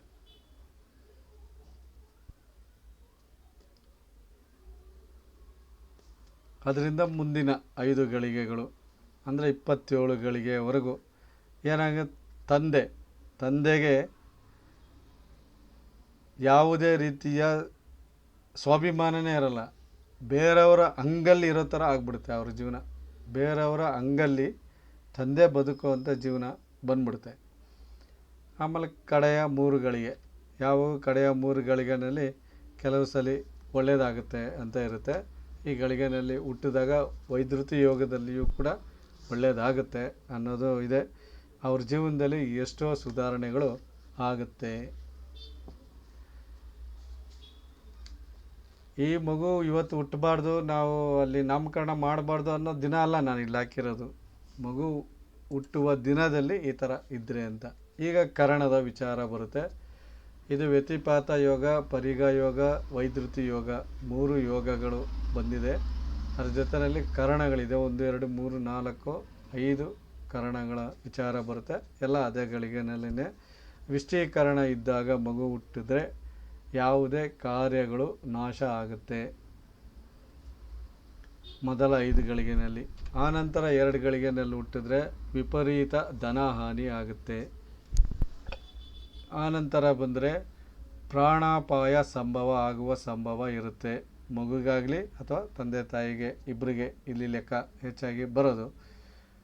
ಸೊ 4 ಗಳಿಗೆ ಮುಂದಿನ 4 ಗಳಿಗೆಗಳಲ್ಲಿ ಏನಾದ್ರು ಹುಟ್ಟಿದ್ದೆ ಆದರೆ ಅಂತ ಬಂದರೆ ವಿಷ್ಟೀಕರಣದಲ್ಲಿ ನಾನು ಹೇಳ್ತಾ ಇರೋದು ಕಲಹ ಪ್ರಾಪ್ತಿ ಆಗುತ್ತೆ ಅಂತ ಅರ್ಥ. ಅಂದರೆ ಜಗಳಗಳು ಹುಡಿಕೊಂಡ್ಬಂದು ಜಗಳ ಮಾಡ್ತಾರೆ ಅಂತ ಅರ್ಥ. ಇನ್ನು 5ನೇದು ಅಂದರೆ ಮತ್ತೆ 5 ಗಳಿಗೆಗಳಲ್ಲಿ ಹುಟ್ಟಿದ್ದೇ ಆದರೆ ಯಾವಾಗೂ ತಿರುಗಾಡ್ತಾ ಇರ್ತಾರೆ ತಂದೆ ತಾಯಿನೋ ಅಥವಾ ಮಗು ಬೆಳೆದ್ರೂ ಅದು ತಿರುಗಾಡ್ತಾ ಇರುತ್ತೆ. ಯಾವಾಗ ಈ ಮಗು ತಿರುಗಾಡ್ತಲೇ ಇರುತ್ತೆ ಅಂತ ತುಂಬ ಜನ ಓಡಾಡ್ಕೊಂಡಿರೋದೇ ಇಷ್ಟ ಇದು ಮಗುಗೆ ಅಂತ ಹೇಳೋದಿರುತ್ತೆ ಎಷ್ಟೊಂದು ಜನ. ಅದಕ್ಕೆ ಕಾರಣ ಹುಟ್ಟಿದಾಗ ವಿಷ್ಟೀಕರಣ ಇದೆ ಅಂತ ಅರ್ಥ. ಇನ್ನು 3 ಗಳಿಗೆ ಕಡೆಯ 3 ಗಳಿಗೆನಲ್ಲಿ ಹುಟ್ಟಿದ್ರೆ ಜಯ, ತಂದೆ ತಾಯಿಗೆ ಅಥವಾ ಮಗುಗೆ ಜಯನೇ ಸಿಗುತ್ತೆ.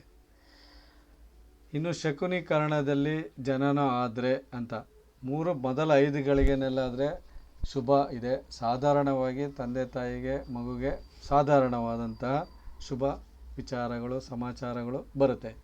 ನಂತರದ 2 ಗಳಿಗೆಗೆ ಹೋದರೆ ತಂದೆಗೆ ಧನಹಾನಿ ಆಗುತ್ತೆ. ನಂತರದ 11 ಗಳಿಗೆಗಳಲ್ಲಿ ಹೋದರೆ ನಾವು ತಾಯಿಗೆ ಧನಹಾನಿ ಆಗುತ್ತೆ. ನಂತರದ 4 ಗಳಿಗೆಗಳಿಗೆ ಹೋದರೆ ಇಲ್ಲಿ ಸೋದರ ಮಾವನಿಗೆ ಪೀಡೆ ಆಗುತ್ತೆ. ಆನಂತರದ 5 ಗಳಿಗೆಗಳಿಗೆ ಹೋದರೆ ಭ್ರಾತೃ ಪೀಡೆ, ತಮ್ಮ ತಂಗಿ ಯಾರು ಇದ್ದರೆ ಅವರಿಗೆ ತೊಂದರೆಗಳು ಆಗುತ್ತೆ, ಅವರಿಂದ ಇವ್ರಿಗೆ ಪೀಡೆನೂ ಬರುತ್ತೆ. ಆಮೇಲೆ ಆನಂತರದ 3 ಗಳಿಗೆನಲ್ಲಿ ಹೋದರೆ ಇದು ಶಕುನೀಕರಣ ಆಗಿರೋದ್ರಿಂದ ಆನಂತರದ 3 ಗಳಿಗೆಗಳಲ್ಲಿ ಖಂಡಿತವಾಗಿಯೂ ಜಾತಕರಿಗೇನೆ ಏನಾರು ಒಂದು ಪೀಡೆ ಅಂಟ್ಕೊಂಡ್ಬಿಡುತ್ತೆ. ಇನ್ನು ಚತುಷ್ಪಾದ ಕಾರಣದಲ್ಲಿ ಜನನ ಆದರೆ ಅಂತ ಜೀವನದಲ್ಲಿ ಎಲ್ಲ ದುಃಖ ಕಂಟಿನ್ಯೂಸ್ ಆಗಿ ಬರ್ತಾ ಇರುತ್ತೆ. ಆನಂತರದ 2 ಗಳಿಗೆನಲ್ಲಾದರೆ ತಂದೆಗೆ ದುಃಖ. ಆನಂತರದ 11 ಗಳಿಗೆಗಳಲ್ಲಿ ಬಂದರೆ ತಾಯಿಗೆ ದುಃಖ. ಆನಂತರದ 4 ಗಳಿಗೆಗಳಲ್ಲಿ ಬಂದರೆ ವಿಪರೀತ ಕಷ್ಟ ಬಂದ್ಬಿಡುತ್ತೆ. ಆನಂತರದ 5 ಗಳಿಗೆಗಳಲ್ಲಿ ಬಂದರೆ ನಮಗೆ ದರಿದ್ರ ಆಗುವಂತಹ ಪ್ರತಿಯೊಂದು ಅನುಭವಗಳನ್ನು ಬಂದ್ಬಿಡುತ್ತೆ. ಆನಂತರದ 3 ಗಳಿಗೆನಲ್ಲೂ ಅಷ್ಟೇ ದರಿದ್ರನೇ ಆವರಿಸ್ಕೊಳ್ಳುತ್ತೆ. ಮತ್ತು ಚತುಷ್ಪಾದ ಕರಣಗಳಲ್ಲಿ ಅಂತ ನಾನು ತಗೊಂಡೆ ಅಂತ ನಾನು ಪರಿಗಣಿಸಿದ್ರೆ ಚತುಷ್ಪಾದ ಕರಣಗಳು ಶಕುನೀಕರಣ, ಚತುಷ್ಪಾದ ಕರಣನೇ ಇದುವರೆಗೂ ನಾನು ಹೇಳಿದ್ದು. ನಾಗವಾನ್ ಕರಣಗಳಲ್ಲಿ ಅಂತ ಬಂದರೆ ಮೊದಲ 5ಕ್ಕೆ ಮಗುಗೆ ರೋಗದಿಂದ ಪೀಡೆ ಜಾಸ್ತಿ ಆಗಿಬಿಡುತ್ತೆ. ಆನಂತರದ 2 ಗಳಿಗೆ ಬಂದರೆ ತಂದೆಗೆ ರೋಗ ಬರುತ್ತೆ. ಆನಂತರ ಬಂದರೆ ತಾಯಿಗೆ ಅನಾರೋಗ್ಯ ಆಗಿಬಿಟ್ಟಿರುತ್ತೆ ಮಗು ಹುಟ್ಟಿದ ಸಮಯದಲ್ಲಿನೇ. ಆನಂತರದ 5 ಗಳಿಗೆಗಳಲ್ಲಿ ಬಂದರೆ 4 ಗಳಿಗೆಗಳಲ್ಲಿ ಬಂದರೆ ಅಂತ ನಾನು ತಗೊಳ್ಬೇಕು. 11ರಲ್ಲಿ ತಾಯಿಗೆ ಬರುತ್ತೆ. 4 ಗಳಿಗೆನಲ್ಲಿ ಬಂದರೆ ಜಾತಕರುಗಳಿಗೆ ಗುಣನೇ ಆಗದೆಲೇ ಇರುವಂತಹ ಯಾವುದೋ ಒಂದು ಕಾಯಿಲೆ ಬರುತ್ತೆ. ಜಾತಕರಿಗೆ ಗುಣನೇ ಆಗದಲೇ ಇರುವಂತಹ ಯಾವುದಾದರೂ ಒಂದು ಕಾಯಿಲೆ ಬರುವ ಸಂಭವ ಇರುತ್ತೆ. ಆನಂತರದ 5 ಗಳಿಗೆ ಮತ್ತು ಮುಂದಿನ 3 ಗಳಿಗೆ ಒಟ್ಟು 8 ಗಳಿಗೆಗಳಲ್ಲಿ ಇದ್ರೂ ತರನೇ ಮಗುಗೆ ತೀರಾ ಅನಾರೋಗ್ಯ ಆಗುತ್ತೆ. ಇನ್ನು ಕಿಂಸ್ತುಗ್ನ ಕರಣ ಅಂತ ನಾನೇನಾದ್ರು ತಗೊಂಡ್ರೆ ಮೊದಲ 5 ಗಳಿಗೆಗೆ ಬಂದರೆ ಜೀವಕ್ಕೆ ಅಪಾಯ ಇದೆ ಮಗುಗೆ. ಆನಂತರದ 2 ಗಳಿಗೆನಲ್ಲಿ ನಾನು ತಗೊಂಡ್ರೆ ತಂದೆಗೆ ಭಯ ಪ್ರಾರಂಭ ಆಗುತ್ತೆ. 11 ಗಳಿಗೆನಲ್ಲಿ ತೊಗೊಂಡ್ರೆ ತಾಯಿಗೆ ಮನೋಭೀತಿ ಉಂಟಾಗುತ್ತೆ. 4 ಗಳಿಗೆ ತೊಗೊಂಡ್ರೆ ಕೇಡು. ಆನಂತರದ 4 ಗಳಿಗೆಯಲ್ಲಿ ತುಂಬ ಕೇಡು ಬಯಸ್ತಾರೆ ತುಂಬ ಜನ, ಕೆಟ್ಟ ಶಾಪಗಳಾಗ್ತಾರೆ. ಆನಂತರದ 5 ಮತ್ತು 2 3 ಈ 8 ಗಳಿಗೆಗಳಲ್ಲಿ ಲೆಕ್ಕ ಹಾಕ್ಕೊಂಡ್ರೆ ಯಾವುದೇ ರೀತಿಯ ಭಯ ಇರುತ್ತೆ. ಆದರೆ ಅಪಾಯ ತಂದ್ಕೊಳ್ಳೋಷ್ಟು ಭಯ ಇರಲ್ಲ. ಭಯ ಇರುತ್ತೆ, ಅಪಾಯ ತಂದ್ಕೊಳ್ಳೋಷ್ಟು ಭಯ ಅವ್ರಿಗೆ ಇರೋದೇ ಇಲ್ಲ.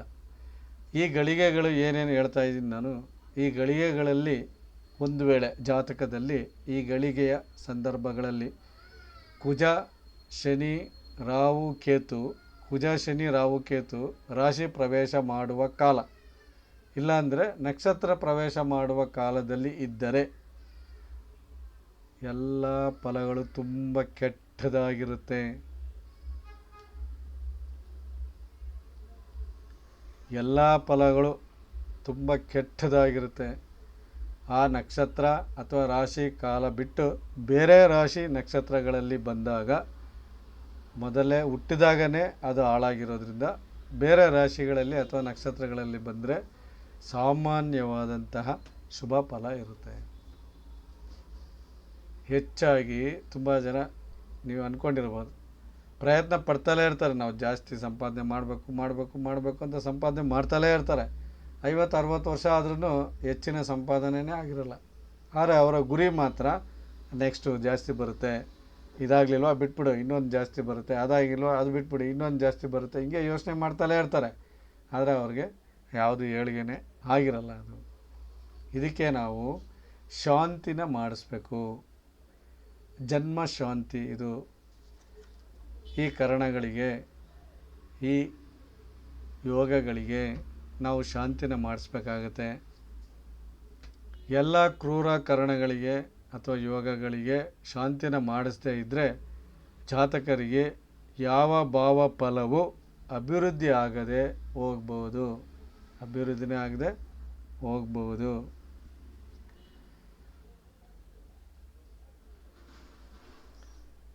ಪ್ರಾರಂಭದಲ್ಲೇ ಇರೋದ್ರಿಂದ ಮೃತ್ಯುಂಜಯ ಹೋಮ ಮಾಡಿಸ್ಬೋದು. ಪ್ರಾರಂಭದಲ್ಲಿ ಸೂರ್ಯನೇ ನಮಗೆ ಮಗುವಿಗೆ ಬೇಕಾಗಿರೋದ್ರಿಂದ ಸೂರ್ಯನ ಆಹ್ವಾನ ಮಾಡಿಬಿಟ್ಟು ಉತ್ತರ ಭಾಗದಲ್ಲಿ ಕೂತ್ಕೊಂಡು ಚಂದ್ರನ ಆಹ್ವಾನ ಮಾಡಿ ಅವರ ಪೂಜೆ, ಮೃತ್ಯುಂಜಯ ಪೂಜಾ ಹೋಮನ ಮಾಡಬೇಕಾಗುತ್ತೆ. ಅವರು ಅಂದರೆ ಸೂರ್ಯನ ಮತ್ತು ಚಂದ್ರನ ಆಹ್ವಾನ ಮಾಡಿಬಿಟ್ಟು ಮೃತ್ಯುಂಜಯ ಹೋಮನ ಮಾಡಿಸ್ಬೇಕು. ಅವರು ಮೃತ್ಯುಂಜಯ ಮಂತ್ರನೂ ಇದೆ, ಅದನ್ನು ಸಂಪೂರ್ಣವಾಗಿ ಹೇಳಬೇಕು ಅಂದರೆ 8,000 ಸಲ ಹೇಳಿದ್ರೆ ಆ ಮಗುಗೆ ಅನುಕೂಲಗಳು ಮಾಡಿಕೊಡುತ್ತೆ. ಅಥವಾ ಅರುಣ ಪಾರಾಯಣ ಅಂತ ಇದೆ, ಅದನ್ನು ಮಾಡ್ಬೋದು. ಅರುಣ ಪಾರಾಯಣ ಅನ್ನೋದು ಒಂದು ಸರಿ ಅದು ಮಾಡಬೇಕಾಗುತ್ತೆ ನಾವು. ಅಪ್ಯಾಯಸ್ವ ಸಮೇತುತೆ ಅನ್ನೋ ಒಂದು ಮಂತ್ರ ಇದೆ, ಅದನ್ನು 28 ಸಾರಿ ಹೇಳ್ಬೇಕಾಗತ್ತೆ. ಈ ರೀತಿಯಾಗಿ ಮಂತ್ರಗಳನ್ನು ಉಚ್ಚಾರಣೆ ಮಾಡುವುದು, ವಿವಿಧ ರೀತಿಯಲ್ಲಿ ನಾವು ಪರಿಹಾರಗಳನ್ನು ಸಂಪೂರ್ಣವಾಗಿ ಕೊಡಬಹುದು ಅವರಿಗೆ.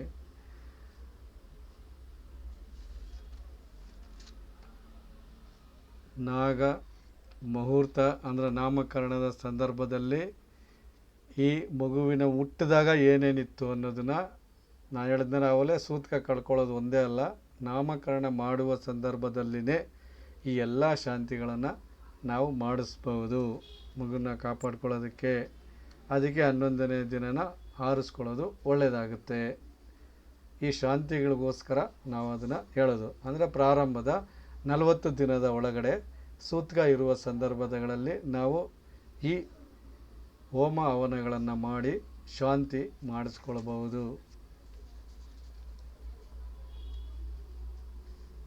ಯಾರು ಮಾತಾಡೋದಿದ್ರೆ ಮಾತಾಡಿ.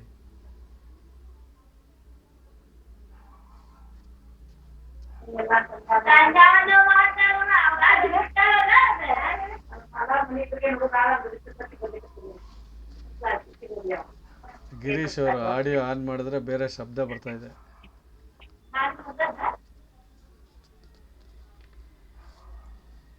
ವಾಣಿಯವ್ರು ಏನೋ ಮಾತಾಡಬೇಕು ಅಂದ್ಕೊಂಡಿದ್ರು.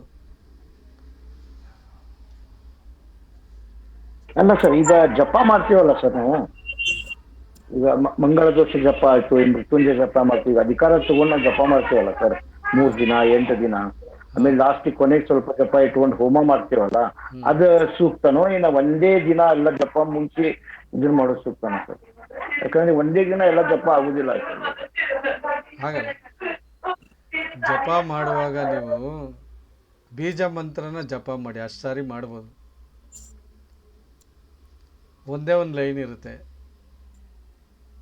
ನೀವು ಮೃತ್ಯುಂಜಯದ ಫುಲ್ಲು ಮಂತ್ರನೇ ಹೇಳ್ತೀರಾ ಅಂದರೆ 28 ಸಾರಿ ಹೇಳ್ಬೇಕು ಅಂತ ಇದೆ. ಅದು 40 ದಿನದ ಒಳಗಡೆ ಬಂದರೆ ಮಾಡಿದ್ರೆ ಮಾತ್ರ ಶಾಂತಿ ಆಗುತ್ತೆ ಆ ಮಗುಗೆ.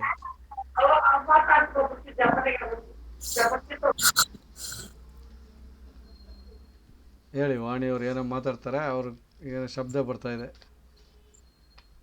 ಸರ್, ಈಗ ಹೇಳ್ತಾರಲ್ಲ, ಮಗು ಹುಟ್ಟಿದಾಗ ರಾಹು ದಶೆ ಅಲ್ಲಿ ಹುಟ್ಟಿದಾಗ ಅದು ಕುಟುಂಬಕ್ಕೆ ತುಂಬಾ ಕೆಟ್ಟದ್ ಮಾಡುತ್ತೆ. ಆ ಮಗು ಬಂದ ಮೇಲೆ ಯಾರಾದ್ರೂ ಓಲ್ಡ್ ಪರ್ಸನ್ ಇದ್ರೆ ಅವ್ರನ್ನ ಮೃತ್ಯು ಲೋಕಕ್ಕೆ ಹಿಡ್ಕೊಂಡು ಹೋಗುತ್ತೆ ಅಂತ ಕೆಲವರ ಅಭಿಪ್ರಾಯ ಹೇಳ್ತಾರೆ. ಅದು ನಿಜನಾ ಸರ್?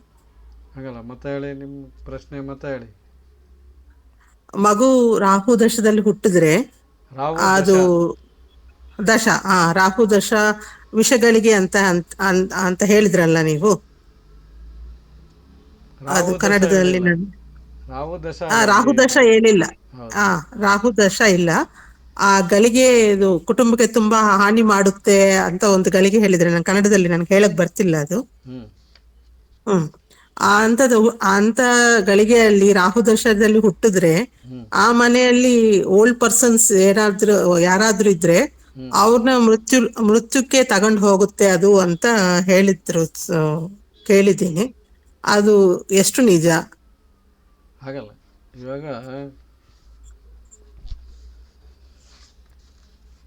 ರಾವು ಅಂದರೆ ನಮಗೆ ಗೊತ್ತಿರಂಗೆ ಯಾರನ್ನ ರೆಪ್ರೆಸೆಂಟ್ ಮಾಡ್ತಾರೆ ಅಂತ ನಾವು ತಲೆಗೆ ತಗೊಳ್ತೀವಿ. ರಾವು ಅಂದರೆ ಮಗು ಹುಟ್ಟಿದಾಗ ತಗೊಳ್ಳೋದು ತಂದೆ ತಾಯಿಗೆ, ಸಂಬಂಧಿಕರಿಗೆ ಏನಾದ್ರು ತೊಂದರೆಗಳಿದೆಯಾ ಅಂತ ಲೆಕ್ಕ ಮಾಡೋದಕ್ಕೆ ಮಾತ್ರನೇ ತಗೊಳ್ಳೋದು ನಾವು ಹೆಚ್ಚಾಗಿ. ಆವಾಗ ರಾವು ನಮ್ಮನ್ನ ಮಾತಾಮಹ ಅಂತ ಕರಿತೀವಿ ನಾವು, ಕೇತುನ ಪಿತಾಮಹ ಅಂತ ಕರಿತೀವಿ ನಾವು. ಮಾತಾಮಹ ಅಂದರೆ ಏನು? ತಾಯಿಯ ತಂದೆ. ಅಂದರೆ ಅಲ್ಲಿ ವಯಸ್ಸಾದವರು ಆ ಮನೆಯಲ್ಲಿ ಇದ್ದರೆ ಅಂತ ಬರುತ್ತೆ. ಸರಿನಾ? ಇವಾಗ ಜಾತಕದಲ್ಲಿ ಮಗು ಹುಟ್ಟಿದ ಜಾತಕದಲ್ಲಿ ತಂದೆನ ನೋಡೋದು ಎಷ್ಟನೇ ಸ್ಥಾನ? ಅದು 9th ಹೌಸ್. ಗುಡ್. ಅವಾಗ ತಾತನ್ನ ನೋಡೋದು ಎಷ್ಟನೇ ಸ್ಥಾನ ಆಗುತ್ತೆ? ಅದು 9th ಹೌಸ್. ಇಲ್ಲ, 9th ಹೌಸಿಂದ 9th ಹೌಸ್ ಅದು. Yes correct sir. ನೀವು ಆ ಥರ ನೋಡಬೇಕು. ಅಲ್ಲಿಗೆ 18 ಮನೆ ಬರುತ್ತೆ ನಮಗೆಲ್ಲ. 18 ಮನೆ. ಹೌದು ಸರ್, ಯು ಆರ್ ರೈಟ್. ಇವಾಗ ಮೇಷದಲ್ಲಿ ಹುಟ್ಟಿದೆ ಅಂದರೆ 18 ಮನೆ ಬರ್ತಾ ಇದೆ ಅಂದರೆ ಕನ್ಯಾ ರಾಶಿ ಬರುತ್ತೆ. ಹೌದು ಸರ್. ಆ ಕನ್ಯಾ ರಾಶಿಯಲ್ಲಿ ಶನಿ ರಾವು ಇರಬೇಕು. ಅದು ಅವಾಗ ತಾತ ಆಯ್ತದು. ಆದರೆ ಅಲ್ಲಿಂದ 8ನೇ ಮನೆಯಲ್ಲಿ ರಾವು ಇದ್ರೆ ಒಳ್ಳೇದು ಅಂತೀವಿ ನಾವು. ಕನ್ಯಾ ರಾಶಿಗೆ 8ನೇ ಮನೆ ಎಲ್ಲಿ ಬಂತು? ಮೇಷ ಸರ್. ಮಗು ಹುಟ್ಟಿದಲ್ಲಿ ಮೇಷದಲ್ಲಿ. ಅಲ್ಲಿ ಯಾರಿದ್ದಾರೆ ಇವಾಗ? ರಾಹು ಇದ್ದಾನೆ ಅಂತಾರ. ರಾಹು ಇದ್ದಾರೆ. ಹೌದು. ಸೊ ಅವಾಗ ತಾತ ಸಾಯ್ತಾರೆ. ಈ ತರ ಮ್ಯಾಚಿಂಗ್ ಬರಬೇಕು. ಮ್ಯಾಚಿಂಗ್ ಬರ್ದಲ್ಲ ಇದ್ರೆ ಸಾಯಲ್ಲ. ಸರಿ ಸರ್. ಆಮೇಲೆ ಇನ್ನೊಂದು ಹೇಳಿ ಸರ್. ಇನ್ನೊಂದೇನಂದ್ರೆ ರಾಹು ದಶ ಅಂದ್ರಿ ನೀವು, ಅಂದ್ರೆ ರಾಹು ನಕ್ಷತ್ರಗಳು ಅಂತ ಬರುತ್ತೆ. ರಾಹು ನಕ್ಷತ್ರಗಳು ಏನಪ್ಪ ಅಂದರೆ ಸ್ವಾತಿ ನಕ್ಷತ್ರ 1, ಆರಿದ್ರ ನಕ್ಷತ್ರ 1, ಇನ್ನೊಂದು ಶತಭಿಷ ನಕ್ಷತ್ರ. ಆರಿದ್ರ ನಕ್ಷತ್ರ ಅಂತ ಬಂದರೆ ನಮಗೆ ಮಿಥುನ ರಾಶಿಯಲ್ಲಿ ಬರುತ್ತೆ. ಹೌದಾ? ಬರುತ್ತೆ. ಅಲ್ಲಿಂದ 5ನೇ ಮನೆ ಏನಪ್ಪ ಅಂದರೆ ತುಲಾ ರಾಶಿ ಬರುತ್ತೆ. ಅಲ್ಲಿ ಸ್ವಾತಿ ನಕ್ಷತ್ರ ಇರುತ್ತೆ. ಅಲ್ಲಿಂದ 5ನೇ ಮನೆ ಕುಂಭ ರಾಶಿ ಬರುತ್ತೆ. ಅಲ್ಲಿ ಶತಭಿಷ ನಕ್ಷತ್ರ ಇರುತ್ತೆ. ಈ ನಕ್ಷತ್ರಗಳ ಅದು ರಾಹು ನಕ್ಷತ್ರದಲ್ಲಿ ಮಗು ಹುಟ್ಟಿದ್ರೆ ಮಾತ್ರ ರಾಹು ದಶೆ ಅಷ್ಟೇ. ರಾಹು ದಶೆ ಅದು ಮಗುಗೆ. ಸರಿನಾ? ಆದರೆ ತಂದೆಗೆ ಆರಿಷ್ಟ ಇದೆ, ತಾಯಿಗೆ ಆರಿಷ್ಟ ಇದೆ, ತೊಂದರೆ ಇದೆ ಅಂತ ನಾವು ಹೇಳ್ಬೇಕಾದ್ರೆ ಆ ಜಾಗದಲ್ಲಿ ತಾಯಿ ಸ್ಥಾನದಿಂದ 8ನೇ ಜಾಗದಲ್ಲಿ ರಾಹು ಇದ್ದರೆ ಮಾತ್ರ ನೀವು ಹೇಳಕ್ಕೆ ಸಾಧ್ಯ ಇರುತ್ತೆ. ಹೌದಾ? ಅದು ಹೆಂಗಾಗುತ್ತೆ? ಇವಾಗ ಸ್ವಾತಿ ನಕ್ಷತ್ರದಲ್ಲಿ ಮಗು ಹುಟ್ಟಿದೆ ಅಂದರೆ ಹಾ ನಾವು ಲಗ್ನನ ಪರಿಗಣಿಸಿಲ್ಲ ಅಂದರೆ ಅದೇ ಮೊದಲನೇ ಮನೆ ಆಗುತ್ತೆ. ಮೊದಲನೇ ಮಗುಗೆ ಆಗುತ್ತೆ ಹೊರತು ತಂದೆ ತಾಯಿಗೆ ಬರಲ್ಲ ಅವಾಗ. ಹೌದಾ? ಬರಲ್ಲ. ಹೌದು ಹೌದು ಸರ್. ಆದರೆ ನೀವು ಲಗ್ನನ ಕನ್ಸಿಡರ್ ಮಾಡ್ಕೊಂಡು ನೋಡಿದಾಗ ಅದು ನಮಗೆ ಮಗುವಿನಿಂದ ಅದು 8ನೇ ಮನೆ ಆಗಬೇಕು. ಯಾರ್ದು ನೋಡ್ತೀರಾ ಅವ್ರದಕ್ಕೆ. ಇವಾಗ ತಾಯಿದು ನೋಡ್ತೀರಾ ಅಂದರೆ ಹಾ ಇವಾಗ ನಿಮಗೆ ಲಗ್ನ ಬಂದು ಮಕರ ಲಗ್ನ ಇದೆ ಅಂತ ಇಟ್ಕೊಳ್ಳಿ. ತಾಯಿ ಅಂದರೆ ಯಾರು ಬರ್ತಾರೆ ನಿಮಗೆ? ಅವಾಗ ಮೇಷ ಬರುತ್ತೆ. ಮೇಷ ಬರುತ್ತೆ. ಮೇಷದಿಂದ 8ನೇ ಮನೆ ಕರೆಕ್ಟಾಗಿ ತುಲಾ ಬರುತ್ತೆ. ಅದು ಮಗು ತುಲಾ ಹುಟ್ಟಿರೋ ಬರುತ್ತೆ. ಜಾಗ. ಸರಿನಾ? ಅವಾಗ ತಾಯಿಗೆ ತೊಂದರೆ, ಹಾ ಸರಿ ಸರಿ ಖಂಡಿತವಾಗ್ಲೂ ತೊಂದರೆನೆ. ಹಾ ಅರ್ಥ ಆಯ್ತು ಸರ್, ಅರ್ಥ ಆಯ್ತು ಸರ್. ಆದರೆ ನೀವು ಸರ್ ಹೇಳಿ. ಇನ್ನೊಂದು ಚಿಕ್ಕ ಡೌಟ್ ಸರ್. ಇವತ್ತಿನ ಕರೆಂಟ್ ಅಫೇರ್ಸಿಂದ ಇವತ್ತು ಆಂಧ್ರದಲ್ಲಿ ಚಂದ್ರಬಾಬು ನಾಯ್ಡು ಅವರು 11:47 ಮುಹೂರ್ತಕ್ಕೆ ಪ್ರಮಾಣ ಸ್ವೀಕಾರ ಮಾಡಿದ್ರು. ಆ ಮುಹೂರ್ತ ವಿಶೇಷ ಏನು? ಇನ್ನೊಂದು, ಅವ್ರದ್ದು ಪುಷ್ಯಮಿ ನಕ್ಷತ್ರ ಕರ್ಕಾಟಕ ರಾಶಿ. ಈಗ ಅಷ್ಟಮ ಶನಿ ನಡೀತಾ ಇದೆ. ಅಷ್ಟಮ ಶನಿ ನಡೀತಾಗ ಇಷ್ಟೊಂದು ಮೆಜಾರಿಟಿಯಿಂದ ಬಂದಿರೋದು, ಇಷ್ಟೊಂದು ಆ, ಜನರಿಂದ ಅಷ್ಟೊಂದು ಗೌರವ ಸಿಕ್ಕಿರೋದು ಹೇಗೆ? ಹಂಗಲ್ಲ, ನೀವು ಅವ್ರ ಜಾತಕದಲ್ಲಿ ಅದನ್ನ ಚೆಕ್ ಮಾಡ್ಕೊಳ್ಬೇಕಾಗುತ್ತೆ. ನೀವು ಜಾತಕದಲ್ಲಿ ಹಾ ಹೆಂಗೆ ಇವಾಗ ಶನಿ ಅಂದರೆ ಅಷ್ಟಮ ಶನಿ ಅಂತ ಹೇಳ್ತೀರ ನೀವು. ಅಷ್ಟಮ ಶನಿ ಹೌದು ಒಂದೇ ಸರ್. ಅಲ್ಲ, ಪಂಚಮ ಶನಿ ಬಂದರೂ ಆಯಿತು, ಸಪ್ತಮ ಶನಿ ಬಂದರೂ ಆಯಿತು. ಇಲ್ಲಾಂದರೆ ಹ್ಮ್ 7 ಶನಿ ಕಾಟನೇ ನಡೀತಾ ಇದೆ ಅಂತಲೇ ಹಿಡ್ಕೊಳ್ಳಿ. ಆ ಸಂದರ್ಭದಲ್ಲಿನೂ ಆಯಿತು. ಸರಿನಾ? ಹ್ಮ್ 7 ಶನಿ ಕಾಟದಲ್ಲಿ ಕೆಲವು ಗಳಿಗೆಗಳಿದೆ, ದಿನಗಳು. ಹ್ಮ್ ಆ ಶುಭ ದಿನಗಳು ಅಂತ ಇದೆ. ಆ ಹ್ಮ್ ಶುಭ ದಿನಗಳ ಸಂದರ್ಭದಲ್ಲಿ ಮಾತ್ರ ಅವ್ರಿಗೆ ಅನುಕೂಲಗಳಾಗುತ್ತೆ. ಆ ಟೈಮಲ್ಲಿ ಅವರು ರಾಜನೇ ಆಗ್ತಾನೆ.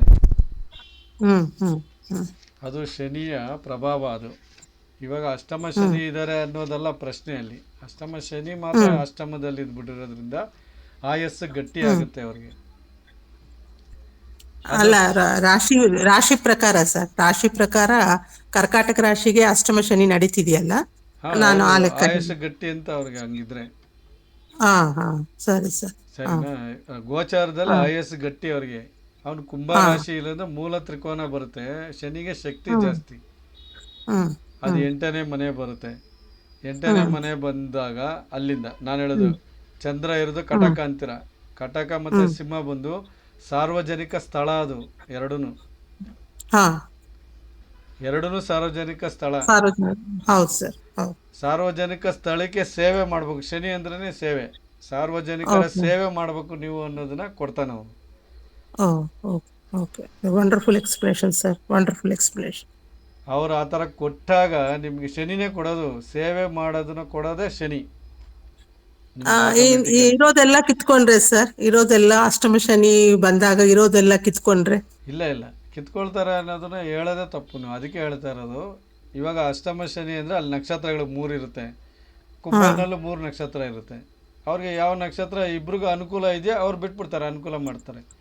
ಅನುಕೂಲ ಅಲ್ದಲೇ ಇರೋ ನಕ್ಷತ್ರ ಆದರೆ ಸ್ವಲ್ಪ ಅರ್ಡಲ್ಸ್ ಕೊಡ್ತಾರೆ. ಇಲ್ಲಾಂದರೆ ನೀನೊಬ್ಬನೇ ಬರೋಕ್ಕಾಗಲ್ಲ, ಯಾರನ್ನಾರು ಜೊತೆಯಲ್ಲಿ ಸೇರಿಸ್ಕೋ ಅನ್ನೋ ಪದನೂ ಕೊಡುತ್ತೆ ಅಲ್ಲಿ. ಸರಿನಾ? ಸೇರ್ಸ್ಕೊಂಡಿದ್ದಕ್ಕೆ ಬಂದಿದ್ದಾರೆ ಅಂತ ಅನ್ಸುತ್ತೆ. ಅಲ್ಲಿ ಬರುತ್ತೆ. ಹೌದು, ಆ ಥರ ಬರುತ್ತೆ ನಿಮ್ಗದು. ಅದು ಬಂದಾಗ ಏನಾಗುತ್ತೆ, ಅವರು ಶತಭಿಷ ನಕ್ಷತ್ರ ಇದೆ, ಧನಿಷ್ಠ ನಕ್ಷತ್ರ ಇದೆ ಅಲ್ಲಿ. ಸರಿನಾ? ಆಮೇಲೆ ಪೂರ್ವಭದ್ರ ನಕ್ಷತ್ರ ಇದೆ. ಪೂರ್ವಭದ್ರ ನಕ್ಷತ್ರ ಬಂದು ಗುರು ಈಗಿರೋದು ಶನಿ ಪೂರ್ವಭದ್ರ ನಕ್ಷತ್ರದಲ್ಲೇ ಆಟೋಮೆಟಿಕಲಿ ಎದ್ದು ಬಿಡ್ತಾರೆ ಅವರು. ಯಾಕೆ ಹೇಳಿ? ಕಟಕ ರಾಶಿಯಲ್ಲಿ ಗುರು ಉಚ್ಚ ಸ್ಥಾನ ಆಗ್ತಾನೆ.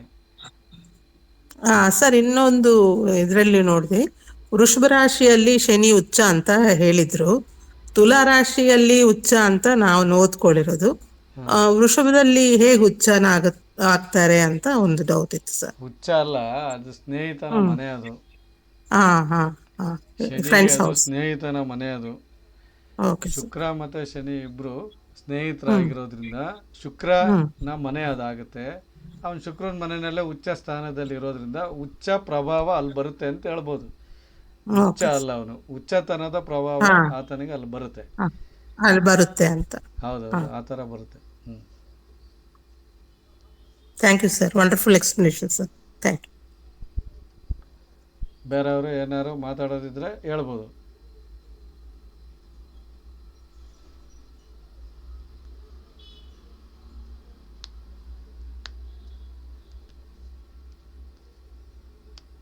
ಸರಿ, ಜನನ ನಕ್ಷತ್ರ ಶಾಂತಿ ಮಾಡ್ತೀವಲ್ಲ ಗುರುಗಳೇ, ಹ್ಞೂ ಅದು 40 ದಿನ ಒಳಗಡೆನೆ ಮಾಡ್ಬೇಕಲ್ಲ? ಹಾಂ ಹೌದೌದು, ಕಂಪಲ್ಸರಿ. ಆಫ್ಟರ್ 40 ಡೇಸ್ ಮಾಡಿದ್ರೆ ಉಪಯೋಗ ಬರೋದಿಲ್ಲ. 40 ಡೇಸ್ ಒಳಗಡೆ ಮಾಡಬೇಕು. ಅದಕ್ಕೆ ನಾಮಕರಣ ಮಾಡುವಾಗ ಎಲ್ಲ ಮಾಡಿಬಿಟ್ಟೆ ಮಾಡಿ ಅಂತ ನಾವು ಸ್ಪಷ್ಟವಾಗಿ ಎಲ್ರಿಗೂ ಹೇಳ್ತೀವಿ. ಹೌದು. ಈಗ ಕೆಲವೊಬ್ರು ಐದರಲ್ಲಿ ಹೆಸರು ಇಡೋಣ ಅಂತ, 5 ತಿಂಗಳಾದ್ಮೇಲೆ ಹೆಸರು ಇಡೋಣ ಅಂತ ಈ ಬೆಸ ಸಂಖ್ಯೆ ಮಾಡಿ ನೋಡ್ತಾ ಇರ್ತಾರೆ ಈ ಹಳ್ಳಿಗಾಡಗಳಲ್ಲಿ 3, 5, 7, 9 ಅಂತ. ಅದೇ ಅವಾಗ ಹೆಸ್ರು ಏನ್ ನೀವು ಮಾಡೋದು? ನಾಮಕರಣ ಮಾಡೋಕ್ಕೆ ಬೇಕಾದ್ರೆ ತಗೊಳ್ಳಿ, ಆದರೆ ನಿಮ್ಮ ಸೂತ್ಕದ ಒಳಗಡೆ ಇದ್ದಾನೆ ಮಗುನ ಕಾಪಾಡ್ಕೊಂಡ್ರೆ ಆಮೇಲೆ ಮಗು ಚೆನ್ನಾಗಿ ಬರುತ್ತೆ ಮುಂದಕ್ಕೆ. ಆಮೇಲೆ ಈಗ ಹೆಸರು ಇಡ್ಬೇಕಾದ್ರೆ ಹೇಳಿ, ಹೌದು, ಹೆಸರು ಈಗ ಇಡಬೇಕಾದ್ರೆ ಹೆಸರು ಇಡ್ಬೇಕಾದ್ರೆ ಈಗ ಜನ್ಮ ನಕ್ಷತ್ರ ಏನೋ ಒಂದು ಗ ಅಂತ ಬಂದ್ರೆ ಗಿರೀಶ, ಗಿ ಅಂತ ಬಂದ್ರೆ ಗಿರೀಶ ಅಂತ ಇಡ್ತೀವಿ. ಅದು ಅದು ಜನ್ಮ ನಕ್ಷತ್ರ ಹೆಸರಿಟ್ಟು ಕರೆಯುವಷ್ಟು ಬೇರೆ ಇರ್ತದೆ, ಅದಕ್ಕೆ ಪರವಾಗಿಲ್ಲ. ಇದು ಅದೇ ಅದೇ ಪರ್ಟಿಕ್ಯುಲರ್ ಅದೇ ಹೆಸರು ಕರಿಬೇಕು. ಹಂಗಿಲ್ಲ, ಅದೇ ಥರನೇ 3 ಥರ ಇದೆ. ಒಂದು ಜನ್ಮ ನಕ್ಷತ್ರದ ಹೆಸರು, ಅದು ಹಾ. ನಕ್ಷತ್ರ ನಾಮ ಅಂತ ಕರಿತೀವಿ. ಇನ್ನೊಂದು ಹೌದು. ವ್ಯಾವಹಾರಿಕ ನಾಮ ಅಂತ ಕರಿತೀವಿ ನಾವು. ಹೌದು ವ್ಯಾವಹಾರಿಕ ನಾಮ ಬೇರೆ ಕರೆಯೋದು ಇರುತ್ತೆ ತುಂಬ ಜನದ್ದು, ಹೌದಾ? ಹೌದೌದು. ಅದ್ರ ಜೊತೆಯಲ್ಲಿ ಮಾಸನಾಮನೂ ಬಂದ್ಬಿಡುತ್ತೆ. ಮಾಸನಾಮ ಅಂತ ಯಾವ ಮಾಸದಲ್ಲಿ ಮಗು ಹುಟ್ಟಿದ್ಯೋ ನೀವು ವ್ಯಾವಹಾರಿಕ ನಾಮ ಕರೆಯೋದು ಜನ್ಮ ನಕ್ಷತ್ರಕ್ಕೆ ಅಥವಾ ಮಾಸನಾಮಕ್ಕೆ ಮ್ಯಾಚ್ ಆದರೆ ಅದು ಗೆಲ್ಲುತ್ತೆ, ಹಾ, ಅದು ಕರೆಕ್ಟ್ ಆಗಿಬಿಡುತ್ತೆ. ಮಾಸಕ್ಕೂ ಒಂದೊಂದು ಅಕ್ಷರಗಳಿದೆ, ಅದು ನಿಮಗೆ ಗೊತ್ತಿದೆಯಾ? ಇಲ್ಲ ಗುರುಗಳೇ, ಗೊತ್ತಿಲ್ಲ. ಮುಹೂರ್ತ ಭಾಗದಲ್ಲಿ ಕೊಟ್ಟಿದ್ದಾರೆ, ಹೆಸರುಗಳನ್ನೇ ಕೊಟ್ಬಿಟ್ಟಿದ್ದಾರೆ ನಮಗೆ. ಹಾ. ಮಾಸ ನಾಮಕರಣ ಅಂತಲೂ ಬರುತ್ತೆ, ಮಾಸದ ಹೆಸರನ್ನೇ ಇಡೋದು ಅಂತ. ಮಾಸ ನಾಮಕರಣ ಚಕ್ರ ಅಂತ ಕರಿತೀವಿ ನಾವು.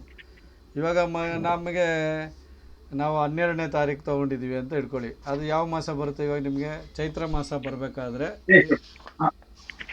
ಚೈತ್ರ ಮಾಸದಲ್ಲೇ ಇದೆ ಅನಿಸುತ್ತೆ ಮೋಸ್ಟ್ಲಿ, ಅದು 12, 14ಗೆ ಬದಲಾಗ್ತದನೋ ಅದು, ಅಲ್ವಾ? ಹೌದು, ಚೈತ್ರ ಮಾಸ. ಚೈತ್ರ ಮಾಸದಲ್ಲಿದೆ. ಚೈತ್ರ ಮಾಸದಲ್ಲಿ ಬಂದಾಗ ಗಂಡು ಮಗು ಆದರೆ ಕೃಷ್ಣನಿಗೆ ಸಂಬಂಧಪಟ್ಟಿರೋ ಹೆಸರು ಯಾವುದು ಬೇಕಾದ್ರೆ ಇಡ್ಬೋದು. ಹೆಣ್ಣು ಮಗು ಆದರೆ ಭೂಮಿಗೆ ಸಂಬಂಧಪಟ್ಟಿರೋ ಹೆಸರು ಯಾರಿಗೆ ಬೇಕಾದ್ರೆ ಇಡ್ಬೋದು. ಆ ಥರ ಇಡೋ ಹೆಸರು ಮ್ಯಾಚ್ ಆಗ್ಬಿಟ್ರೆ ಗೆಲ್ತಾರೆ ಅಂತ ಅವರು. ಇದು ಮಾಸ ನಾಮಕರಣ ಚಕ್ರದಲ್ಲಿ ಆ ಹೆಸರುಗಳು ಯಾವುದಾದ್ರು ಬರಬೇಕು ಅಂತ. ಇವಾಗ ವೈಶಾಖ ಮಾಸದಲ್ಲಿ ಹುಟ್ಟಿದ್ರೆ ಗಂಡು ಮಗು ಆಗಿದ್ರೆ ಅನಂತ, ಯಾರು ಅನಂತ ಪದ್ಮನಾಭ, ಅವನಿಗೆ ಸಂಬಂಧಪಟ್ಟಿರೋ ಹೆಸರುಗಳು ಎಷ್ಟು ಬೇಕಾದ್ರೆ ಇಡ್ಬೋದು, ಹೌದಾ? ಅನಂತ ಪದ್ಮನಾಭ ಅಂತ ಇರ್ತಾರೆ, ಅನಂತ ಗೋವಿಂದ ಅಂತ ಹೆಸರಿಡ್ತಾರೆ, ಹೌದಾ? ಅದೇ ಥರ ಕಲ್ಯಾಣಿ ಅಂತ ಹೆಣ್ಮಗು ಏನಾದ್ರು ಹುಟ್ಟಿದ್ರೆ ಕಲ್ಯಾಣಿ. ಈ ಕಲ್ಯಾಣಿ ಅನ್ನೋದು ಹೆಸರು ಎಷ್ಟು ಕಲ್ಯಾಣಿಗಳ ಹೆಸರಿದೆಯೋ ಯಾವ್ದಾದ್ರು ಒಂದು ಇಡ್ಬೋದು ನೀವು, ಹೌದಾ? ಇನ್ನು ಜ್ಯೇಷ್ಠ ಮಾಸ ಅಂತ ಬರುತ್ತೆ, ಈ ಥರ ಮಾಸ ಬರುತ್ತೆ. ಅದೇ ಥರ ನಿಮಗೆ ಇನ್ನೊಂದು ಬರೋದೇನಪ್ಪ ಅಂದರೆ ವ್ಯವಹಾರ ನಾಮ ಹೆಸರಲ್ಲಿ ಇಟ್ಟೋದು ಅಂತಲೂ ಬರುತ್ತೆ. ಆ ವ್ಯವಹಾರ ನಾಮ ಈ ಥರ ಎರಡರಲ್ಲಿ ಒಂದಕ್ಕೆ ಮ್ಯಾಚ್ ಆದರೆ ನೀವು ಗೆಲ್ತೀರ ಅಂತ. ಈಗ ವ್ಯವಹಾರ ನಾಮ ನಿಮಗೆ ವ್ಯತ್ಯಾಸ ಆಗಿದೆ ಅಂತ ಹೇಳಿದರೆ ನಾವು ಇವಾಗ ಕ್ಯಾಲ್ಕುಲೇಷನ್ ಮಾಡಿದ್ದು, ಹೌದಾ? ಅವಲೇ. ಸೊ ಆ ಕ್ಯಾಲ್ಕುಲೇಷನ್ ಮಾಡಿದಾಗ ಯಾರಿಗೆ ತೊಂದರೆ ಅನ್ನೋದು ಅದು ಕೊಡುತ್ತೆ. ಅದೇ ನೀವು ಕರೆಯೋ ನಾಮನೂ ಆಗುತ್ತೆ ಅಲ್ವಾ? ಆ ನಾಮ ಅಕ್ಷರ ಯಾವ ನಕ್ಷತ್ರದಲ್ಲಿ ಬರುತ್ತೆ ಅಂತ ತಗೊಂಡು ಜನ್ಮ ನಕ್ಷತ್ರಕ್ಕೆ ಅದನ್ನು ನಾವಿಲ್ಲಿ ಮ್ಯಾಚ್ ಮಾಡ್ತಾಯಿದ್ದೀವಿ, ಹೌದಾ? ಮ್ಯಾಚ್ ಮಾಡಿದಾಗ ಏನು ಒಳ್ಳೇದಾಗುತ್ತೆ ಅದು ಒಳ್ಳೇದಾಗುತ್ತೆ. ಈಗ ಮುಹೂರ್ತ ಭಾಗ ನಾವು ಹೇಳ್ತಾ ಇರೋದೇನಪ್ಪ ಅಂದರೆ, ಮುಹೂರ್ತ ಭಾಗದಲ್ಲಿ ನಾವು ಇದ್ದೀವಿ ಅಂದರೆ ನಿಮಗೆ ವಿವರಣೆ ಕೂಡ ಸಿಗುತ್ತೆ, ಅಂದರೆ ವಿಶ್ಲೇಷಣೆ ಸಿಗುತ್ತೆ. ಅಂದರೆ ಏನಿರುತ್ತಾ, ಜಾತಕ ವಿಶ್ಲೇಷಣೆ ಆದ ಹಾಗೆ ಆಗುತ್ತೆ, ಹೌದಾ? 100%. ಇವಾಗ ಮೇಡಮ್ ಅವರು ಕೂಡ ಸರಿಯಾಗಿರೋರೆ ಸರಿಯಾದ ಪ್ರಶ್ನೆಗಳನ್ನು ಕೇಳ್ತಾ ಇದ್ದಾರೆ. ಯಾರು? ವಾಣಿ ಮೇಡಮ್ ಅವರು. Anything I have said wrong, I am sorry sir. Wrong ಅಲ್ಲ, ನೀವು ಆ ಥರ ಪ್ರಶ್ನೆಗಳು ಕೇಳೋದ್ರಿಂದನೇ ನನಗೆ ಜ್ಞಾನ ಜಾಸ್ತಿ ಮಾಡ್ತಾ ಇದ್ದೀರಾ ಅಂತೀವಿ ನಾವು. ಇಲ್ಲ ಸರ್, ನನಗೆ being A dull student I have A lot of doubts. ಇಲ್ಲ, ಎಲ್ಲರಿಗೂ ಡೌಟೇ ಬೇಕಾದಷ್ಟು. ಕೆಲವರು ಮಾತಾಡ್ತಾ ಇಲ್ಲ ಅಷ್ಟೇ, ಅಲ್ಲಿ ಎಲ್ಲರಿಗೂ ಡೌಟೇ ಇರುತ್ತೆ. ಆದರೆ ನಾನು ಹೇಳೋದು, ನೀವು ಏನೇ ಪ್ರಶ್ನೆ ಕೇಳಿದ್ರು ನನಗೆ ಶಕ್ತಿ ಇದ್ದಷ್ಟು ನಾನು ಅದನ್ನು ಎಕ್ಸ್ಪ್ಲೈನ್ ಮಾಡಿದಾಗ yes sir, it was wonderful explanation sir. ನನಗೆ ಜ್ಞಾನ ಜಾಸ್ತಿ ಆಗುತ್ತೆ. ಅದಕ್ಕೆ ನಾವು ನಿಮ್ಮನ್ನೆಲ್ಲರನ್ನೂ ಏನು ಹೇಳ್ತೀವಿ, ಜ್ಞಾನದಾತರು ಅಂತ ಕರೆಯೋದು, ನಾವು ಸ್ಟೂಡೆಂಟ್ ಅಂತ ಕರೆಯೋಲ್ಲ. ಸರ್, ಇನ್ನೊಂದು ಸ್ಮಾಲ್ ಕ್ವಶನ್ ಸರ್. ಪರ್ಸ್ನಲ್ ನಿಮಗೆ ಕಾಂಟ್ಯಾಕ್ಟ್ ಮಾಡಬೇಕಂದ್ರೆ ಹೇಗೆ sir? How that what the formalities? ಅಲ್ಲ, ನಿಮ್ಮ ಹತ್ರ ಫೋನ್ ನಂಬರ್ ಇದೆ, ನನ್ನ ನಂಬರ್ ಆದರೆ ಗ್ರೂಪಲ್ಲಿ ಇರುತ್ತೆ. ನನಗೆ ಫೋನ್ ಹಾಂ, ಓಕೆ ಮಾಡ್ಕೊಳ್ಳಿ. ಸಪ್ರೇಟಾಗಿ ಫೋನ್ ಓಕೆ ಮಾಡ್ಬೇಕು, ಬೇರೆ ಟೈಮ್ಗಳಲ್ಲಿ ಮಾಡಿದ್ರೆ ಮಾತಾಡ್ಬೋದು. ಓಕೆ ಆನ್ಲೈನಲ್ಲಿ ಇದೇ ಓಕೆ ಥರನೇ ನಿಮಗೆ ಪ್ರೆಡಿಕ್ಷನ್ ಸಿಗುತ್ತೆ. Okay sir. Sure sir. Sure sir.